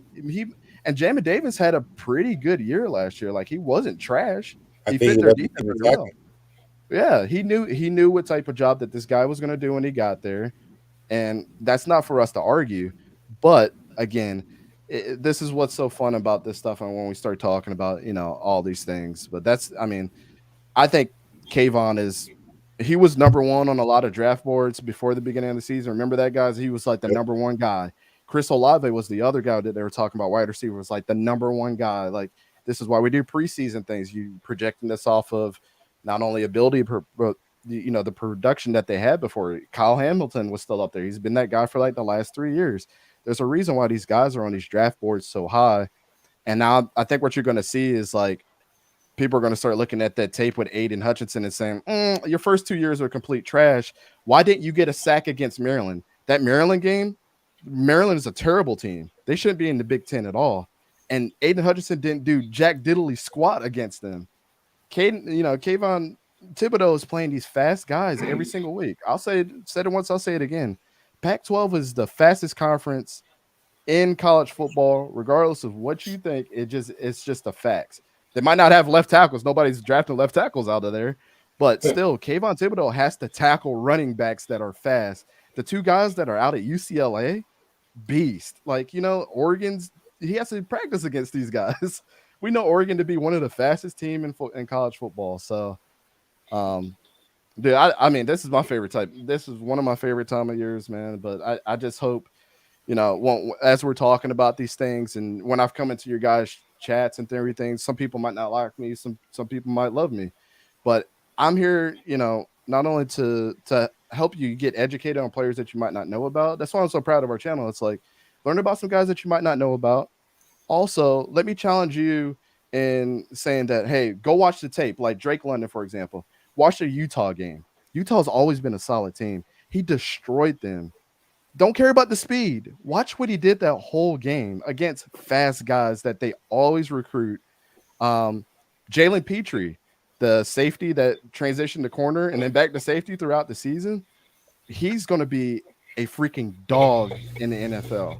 Whoever gets him is going to be an absolute steal.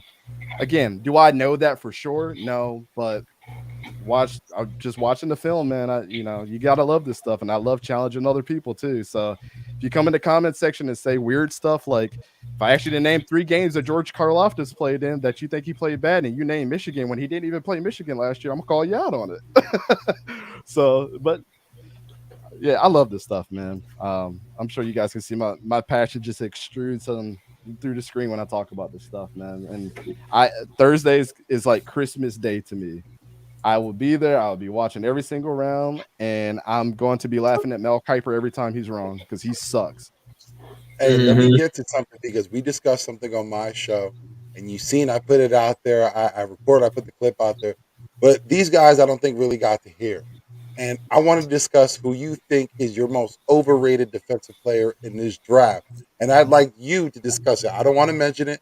Let you tell them who you think that is because I think it's very interesting. Real quick, before he does that, I want to say, Richie, I believe you mean Georgia's O-line shut down the Michigan defensive ends in the playoffs. Yes. And then I want to hear what Dante's reaction is to his comment about London. What's going on, Cat? Richie? No, Drake. No, Drake. Cool Cat was What up, good. Cool Cat? Yep.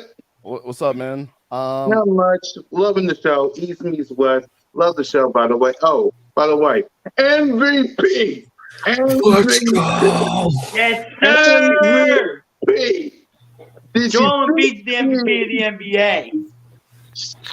Build a statue of the man. That's all I gotta say. Give this man a statue. Build a statue. Give this man a statue. Like I said on my tweet. Keenan Philly, the man, MVP. Build a statue of the man. I'm sorry. Sixers should have never won this game. I'm just going to say that right now. It's like 22 turnovers, and the Raptors had a 17-point lead. And people say that the Sixers are the chokingest team in the history of the NBA. That's not how it works. In the playoffs, this game defines it all. The Raptors choked 17-point lead, ladies and gentlemen. And we have all these Raptors fans saying, "Oh, Joel Embiid, he sucks. Oh, Joel Embiid, the Sixers get carried by free throws." Bleep Embiid. Bleep Embiid. Bleep Embiid. Do you people got any class in Toronto? They're Canadians. Exactly. You know what Embiid? You know what Joel Embiid did? Just shoot a free. I'll say this: 1, the Nets choked. 2, Boston's got a 10-point lead against the Bucks with 6 minutes left in the fourth. Or not Boston, Chicago. Yeah, I know. I'm watching it right now. Hey, Sora, what did you want me to react to? The comment about London Drake?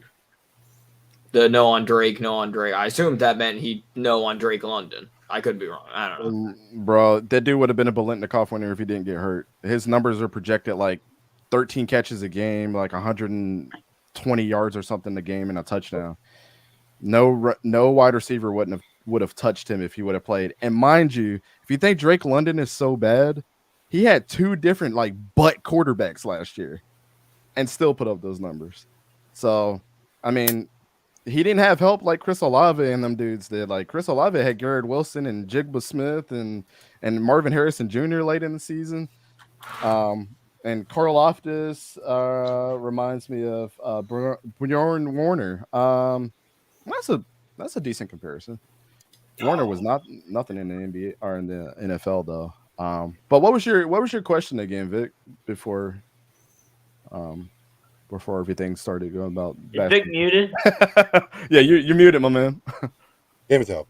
All right, back to me.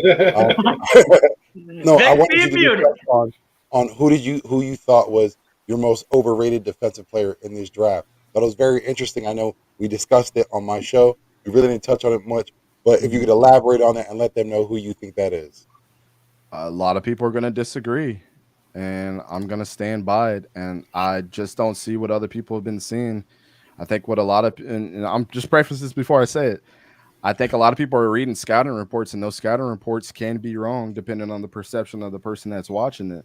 And also, any player that comes out of the American Athletic Conference that we're talking that's better than a lot of these other guys, when he also had another great cornerback right beside him that actually won an award for how good he was at cornerback. I'm talking about Sauce Gardner. Kobe Bryant was, you could arguably say that he was better than him. Kobe Bryant. I like Kobe a lot. Kobe Bryant covered Jamison Williams most of, like 70% of the game when they played him in the CFP. Now Sauce is getting a lot of praise because he had like -2 yards that he covered against Jamison Williams, but he only ran 3 routes on him.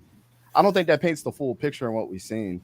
Now, if you watch the game that they played at Notre Dame, Sauce was almost like non-existent. Not only did they not throw his way a ton of times, but I remember one play in particular. They said this dude is so physical, he lined up against the tight end and almost got put on his butt. So I just think, Sauce Gardner is one of those overrated guys. And I think Trent McDuffie, also another scouting report mishap that I think people are reading. He's not just a slot corner. He played several different times, and I can't remember the game in particular. The dude is like the most physical cornerback in this draft, and I would put him under Derek Stingley Jr. as being the best cornerback. Andrew Booth is probably like my number 4. But, I mean, if we're talking about Sauce Gardner in such high regard, him and Kobe Bryant were switching off the number 1 receiver. I want to see you lock up the number 1 guy every single time. When Jalen Ramsey, I would take Kobe Bryant. When Jalen Ramsey, and I think this guy is the best in the league. Where's Kobe projected to go? Is Kobe projected to go in the first round? No, like the third round. Yeah. Second or third? He's going to be a steal.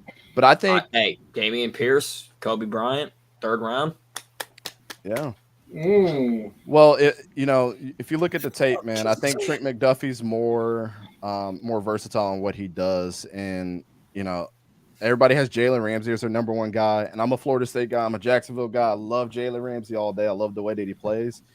But the best shutdown corner that I've seen since Deion Sanders, and the only reason a lot of people don't put him number 1 is because of his injuries, is Jair Alexander. That dude had like -7 yards in the playoffs last year and he was locking up the number 1 receiver the whole time. Maybe that's credit to Devontae Adams being on this team too, that he had to practice against him all the time. But like I said, the skill position rooms are super important. Who you practice against, who you bring in, that only sharpens your sword just sharper and sharper and sharper, man. But yeah, I think Sauce is super, super duper overhyped. Do I think he's good? I think he can be good, but I'm not calling another grown man Sauce, until I see him do something. You could be the Sauce when you start locking up the number 1 receiver. I would love to see what he would do against Devontae Adams, because even Jalen Ramsey looks silly. Yeah. Even when you watch it, it's just like it's average at best, not average at best, but it's pretty average just the way, because it's like, yeah, he stays with the receiver, he's able to get the incompletion, but it's like you're not seeing any like jump off the ball or like any crazy like knockouts or anything. You're just seeing he stays with the guy, and either the QB will overthrow it or he'll be able to get like a hand or something on the ball last second. He's flashy, and that's what a lot of people see on film. They see him swatting down the ball, like jumping all the way up and swatting it down and making all these like basketball moves. And again, watch the film, not the highlights. Like, I'm sorry, he doesn't lock up the number 1 guy all the time. I'm telling you, Kobe Bryant. I would take Kobe Bryant. Oh yeah, I would take Kobe Bryant. That's a reason why he was the award winner for the best cornerback last year. Yeah. There's a reason why for that. And that gets voted on by former players. I thought you were going to go with another corner. I thought you were going to go with Stingley being overrated. I do not think, with the small sample size that we've seen with Derek Stingley Jr., I do not think that he's remotely close to being the worst. To me, he's generational. I can't hold like injuries against somebody, man. It's kind of like, would everybody agree here? Let me just ask a question to you guys. If you had, let's say, Justin Herbert, Andrew Luck, Kyler Murray, and let's just throw another guy in there, Josh Allen, would you choose Andrew Luck in that whole group, or would you consider him being on your team? Talent-wise, it's hard to pass up Andrew Luck. I'm not gonna lie. Forget about the numbers. Forget about the numbers. It's not even that. It's just because how hard he plays and how well he is, and how smart he is. That's what I like about Andrew Luck. Like I mentioned it before. First day in training camp with the Colts, he made an adjustment that the whole team couldn't even. They couldn't even adjust with him. The defense didn't know what to do. They had to call a timeout, and this kid held out. That's his first day at camp. Like the intelligence that Andrew Luck had, it's ridiculous. So yeah, I'd have to choose him. Josh Allen would be a close second, but yeah, I'm gonna have to take Luck. Consistency, fight for your team, not make excuses, make everybody around him better. Like there should be a stat on Madden that says how much do you influence your players, and they should get like a little boost with you being on their team. Because that's what Andrew Luck does for your team. That's what Patrick Mahomes does for your team. That's what Tom Brady, Peyton Manning, all these guys do for their team. I mean, think about all the years that Tom Brady had nobodies and had consistently 1,000-yard receivers. And then when Deion Branch went to another team, he was a complete trash. So that's why I'm throwing his name out there, man. A dude was, that's how I think about Derek Stingley Jr. I can't put the injuries beside Andrew Luck, just like I can't put the injuries beside on Derek Stingley Jr. What you see on the field, he produces every single week. He can play anywhere because his interceptions don't jump off on the board. That's what people look at. That very first year where he had like 6 or 7 interceptions, they're, oh man, he's a shutdown corner. But they don't forget about the times that he plays in the nickel. They don't forget about the times that he's lined up at safety and came forward to help the linebackers out on just tackling. And he plays in the SEC against the Alabamas and the Auburns and all those teams too. The dude is generational, and I feel that same way about Kyle Hamilton. You have those generational guys in drafts every year, and it's just those are the two that if they both stay healthy, they are Pro Bowlers almost every single year. Yeah, definitely. But let me ask, when you were talking about Kaiir Elam, you said that he could possibly be the Eagles pick at 15 or 18. What is it that you think that he could be, such a player that could be picked so high in the first? I hate saying this and talk about Florida players, but I like give I said, his credit, right? Yeah, I know. Yeah, you have a Florida fan to your right. Yeah, I'm an FSU fan all day, but just to answer. Wait, you just say you're a Michigan fan?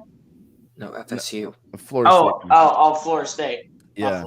I was about to say Michigan. I'm like, what the fuck? No. So with Kaiir Elam, he doesn't get enough credit by how physical he is. He's more physical. He's not getting the credit that Sauce Gardner is getting. Mm-hmm. Sauce Gardner is getting known as like the physical guy that can lock you up. But Kaiir Elam, I think he averaged like 10 yards a game or something like thrown his way, which is absolutely incredible. When only 10 yards out of your quarterback, especially playing in the SEC, especially playing in college in general, where quarterbacks are averaging 250, 300 yards a game. And when they throw your way, you're only allowing 10 yards. That shows that that's crazy. You're showing physicality out front every single time because nobody's getting. And that's your like a lockdown cornerback. That's what Jair Alexander and all those guys do. They're super physical up front. But that's why I say, like, in your guys' style of defense, it would be very beneficial for somebody like him to step in because he's like that. He's a very good press cornerback. You have Darius Slay, who's the same way. And Darius Slay doesn't give up a ton of yardage either. He's big. He's fast. He can transition to safety probably later in his career like Charles Woodson did. And he has the experience in the league, too. He has the experience. Isn't Alexander on the Packers? Yeah, he's on the Packers. It's getting late. I'll catch you guys later. All right, cool, Cat. All right, cool, Cat. Thanks for stopping in, man. Yep. Appreciate you. But yeah, Kyrie Alexander, he would definitely give you that, and he played in that zone scheme defense that Florida played under Dan Mullen. So it's only going to help you guys. I always have to look at the scheme first and not the big name per se. And that dude would automatically fill in. And I'm sure we've seen Darius Slay on Twitter give you like the bug eyes whenever a player's available or he gets excited about something. You guys draft Kyrie Alexander on your team or Kyrie Elam on your team, and you're gonna see the big eyes on Twitter. Hey man, that's going to be a good move if we make it. You know, I think he'll be a good pro. But yeah, man, listen, we'll chop it up when we get on this panel this Sunday. Hopefully, everyone can make it onto Big Ticket. You know, I want to have a big panel discussion. It's going to be the kickoff draft week. Then next week, you know, we won't be on Wednesday. We'll be on Thursday night. Do live with the draft. You know, we'll have everybody on. Geo will be there as well. You know, if you just want to join in, that'd be great. But yeah, and if you guys want me to set it up, I can too. I mean, we did that last year, and it was super dope. I like had the picks going and everything as we were watching it. It was all custom made. Like it was Absolutely. super dope. So you guys want to do that, and we can chop it up, and maybe with some players that you might not know about a lot, maybe we could chop it up on that, and I can be like, hey, yeah, I saw this guy doing this, or we can all research it together on some players that might get picked that we might not all know about and learn together, man. Definitely, we're gonna have full draft coverage. You know what I mean? Like we said, we're gonna kick it off next week. Well, actually, this week on Big Ticket, you know, we'll have a panel discussion. We're gonna do our live with Eats Meets West live on the draft night on Thursday night, and then we're gonna have a final discussion on the picks we actually got on Saturday again on the Big Ticket. So it's gonna be a big week coming up. You know, we'll kick it off this Saturday, but hopefully everyone see how much Mel Kiper will be a fraud during the draft. We should, you know what we should do? We should have a graphic up that has Take it easy on my man Mel. so check it out. We should have a graphic of Mel Kiper's mock draft for the first round, and every time he's wrong, we should just cross it out and then give him a score at the end to see how well he did. We'll be transparent. Do that every time. Oh, compare him and Todd McShay. Ooh. I still wish Mike Mayock would have did a mock draft. Does anybody know if he did one? No, I don't. I think he's keeping it quiet. I think he actually wants to, work in the GM sphere again. So I don't think. Who else did a mock draft for the? Oh, a lot of people. Jeff Darlington does one. Mel Kiper, Todd McShay. Of course, Mel Kiper, the complete dumbass. If you saw Peter Schrager's mock draft, disregard that. That was so off on Chris pretty Sims much every pick. too. I was gonna say, don't even listen to Chris.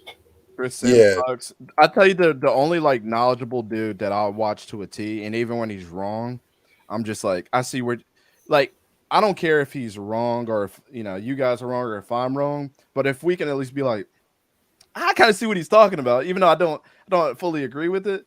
But that was an educated response or an educated guess on why he thought that player or this would do well. Joel Klatt. Yeah, at least you have some some knowledge behind why, some reasoning behind why you would have picked that player or not picked that player or whatever. Yeah. Joel Klatt is the only like real dude like that. If you guys haven't seen his stuff, like even when he was discussing what they should do in the CFP, when people have been talking about, should we expand to 12 teams or 16 teams? He has like a great in-depth conversation. That's like a 20-minute video that you guys can look up on what he thinks and how it like not only impacts like ticket sales and home field advantage and all that type of stuff that people aren't talking about. Went in depth. Yeah, he's a smart dude, man. I'm like, you might be wrong on your mock draft, and I might not always like it, but I respect it. Like I put my stamp of approval on that. Like if I had to take it to the bank, I would. Yeah. Well, we've been on for a little over 2 hours now, like 2 hours and almost 10 minutes. So I think we're gonna wrap it up pretty soon. I mean, it's been a good day. We got a great podcast. Sixers won, baby. Yes, sir. 3-0. People get ready to bring out the brooms, baby. Let's finish this off on Saturday. Let's. I mean, everybody's already talking about who they're going to play in the next round. Let's get this round. Let's finish this thing off first, and then we can talk about that. Yep. It could be the Heat. It could be the Celtics. You never know. Exactly. Don't put the cart in front of the horse, like they always say. We don't want to overlook teams like we did last year against Atlanta and get beat out by a hairy ass lollipop. We don't want that to happen again. All right, so yeah, I think we're going to get up out of here. But before we do, I know we all have our own, individual channels as well as, of course, this podcast. But SG, I want you to let everybody know where they can find you at, all that good stuff, and anything new, exciting with your channel and anything like that happening. Yeah, man. Y'all can find me on YouTube, BLSG. You just search that in the search bar. If you already subscribed to me, appreciate you guys for doing so. I put out Eagles content, Sixers content, and I put out some bowling content that I do sometimes just for some bowling shots because I do bowl for my high school bowling team. So I just put those out for you guys to see how much I've overcome, how much I've improved. That's a new thing that I've been starting to do. But it's always going to be the Eagles and Sixers. That's how I grind out my normal content on a normal basis. Y'all can find me on Twitter, BLSG20. Go give your boy a follow over there. Foothills, a.k.a. Vic, and Gio, whenever you run this back on the second time. Appreciate you guys for having me on. I know I came on here late, but had to finish up with that Sixers game as we take that 3-0 series lead over the Toronto Raptors. And by the way, we're getting our revenge from what you guys did to us back in 2018, where Kawhi knocked down that dagger in 2018 that ended off in Game 7. We're finishing y'all off either on Saturday or whenever game 5 is. But as always, man, since this is an Eagles stream, I'm going to say this right now, and hashtag fly, Eagles fly, and go Sixers. Finish off those Raptors, man. Hell yeah. Well said, my guy. Thank you for coming on with us. We appreciate you as always. One of the loyalist fans of all of our channels of the East Meets West podcast. You're the first one always in the building in the comment section. So salute to you, my guy. Keep doing your good work, and we'll see you real soon. Okay, you take care. Yep, take care, guys. Peace. All right, man. Thank you, bud. Yep. Dante. Yeah, guys. Well, first I got to address a couple things in the comments section. Maybe I can educate you on some more of the things. Everybody's talking about Sauce Gardner as this big cornerback, and that you want to find a big wide receiver and things like that. Let me give you two names on just proves that theory wrong, and just accept what you can accept and look at the intangibles. First of all, we talked about this guy a little bit before, Jair Alexander. Do you know how big Jair Alexander is? He's not 6'3", not 6'2", not 6'1". This dude is 5'10", 196 pounds, and locking dudes up. So that's number one. Number two, DeAndre Hopkins is 6'1", around like 212 pounds. Not the biggest receiver out there either. So for people to say, oh, I need a big receiver, I need this, just accept what you can accept. Look at the tape, look at the intangibles of the guy, and be happy with what you get. Not all these guys are going to turn out to be superstars. So you can talk about the height and the weight and the size and all this stuff every single day of the week. Even we don't know what's going to go on, when they enter the draft. So that's just a little food for thought. My channel is East Coast Gridiron. Come over there, subscribe to our channel. Vic knows I don't like saying that stuff, but subscribe, like, do all that stuff. Helps. You guys know it helps the algorithm, blah, blah, blah, blah. But if you guys just like unbiased, non-opinionated things where we call Don the stats guru for a second. He sits in the cut, give you the stats, flavor in your ear, bounces back out, and he lets me elaborate on everything. So we work really well together. Hope to bring some of you guys on as guests. When we have a little bit of time, we try to be super organized over there.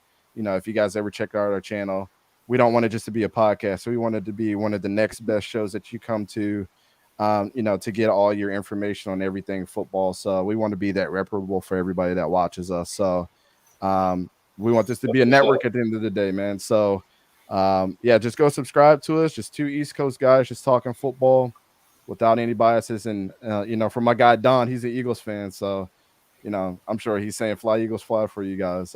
We don't really have anything like that in Jacksonville because we suck. So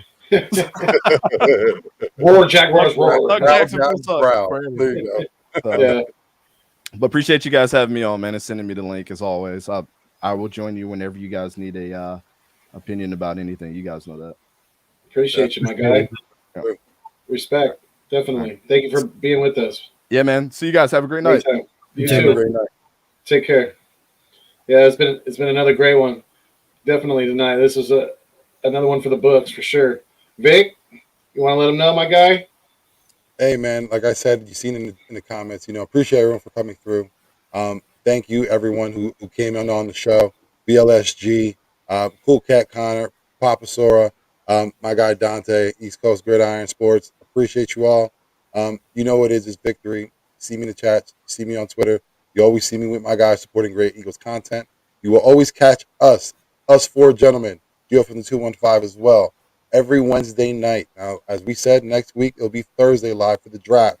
And you will catch me with my guys again this weekend on the big ticket. We'll have a panel show breaking down the draft, going over the picks that we may be going to get, players we may receive. We'll see what happens. But this Saturday, 2 p.m., check it out. And then again, next week, Thursday, we'll be live for the draft. So come through. Most definitely. Yeah, definitely, man. And once again, thank you for everyone who came on tonight. Appreciate the support. Definitely go check out the channel, AK Eagles Podcast, on the road to 1,000. Already got the watch hours, just need the subscribers now. So please definitely go check out the videos. Please hit that like button. Please hit that subscribe. Would like to be there by week 1 of this coming year. So, yeah, once again, thank you all so much for the support and supporting my guys here and Gio and everyone that we bring on. You know, we can't do it without you guys. So appreciate each and every one of you. Absolutely. We always do. We always will. Because without you guys, you know, it's basically just Netflix and chill. I mean, the fact of the matter is, like I always say, you guys are the absolute food in the water. Without the support of each and every one of you, that was in the chat tonight, everyone that came on with us, our other co-host Gio as well, we cannot continue to do this without each and every one of you guys. You guys are the food in the water to the channel. Absolutely are. We continue to grow. We're continuing to move forward and to really try to bring you the best content that we can. You know, we love doing this thing. We love working with each other, and we ain't going anywhere. So with that being said, you guys, you all have a great rest of your week.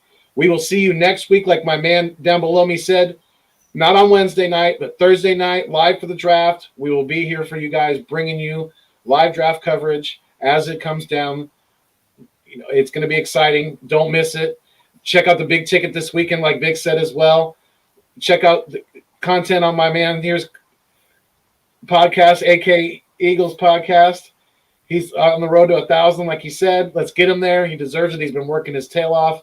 Let's get him to that goal. Let's help be a part of that. So if you already subscribed to the content, share it. Share it on all your social media. Put it out there. Put it out there as much as you can, as many times as you can. You know, it's never going to hurt. It's only going to help us in the long run. So until next time, you guys, we fly together, we die together. Eagles fans for life. Stay mean, stay green. Thanks for viewing us on your screen. But most importantly, like I always say, keep it fuego. All right, y'all. We out. Fly, Eagles, fly. Have a good night. Be safe, everybody.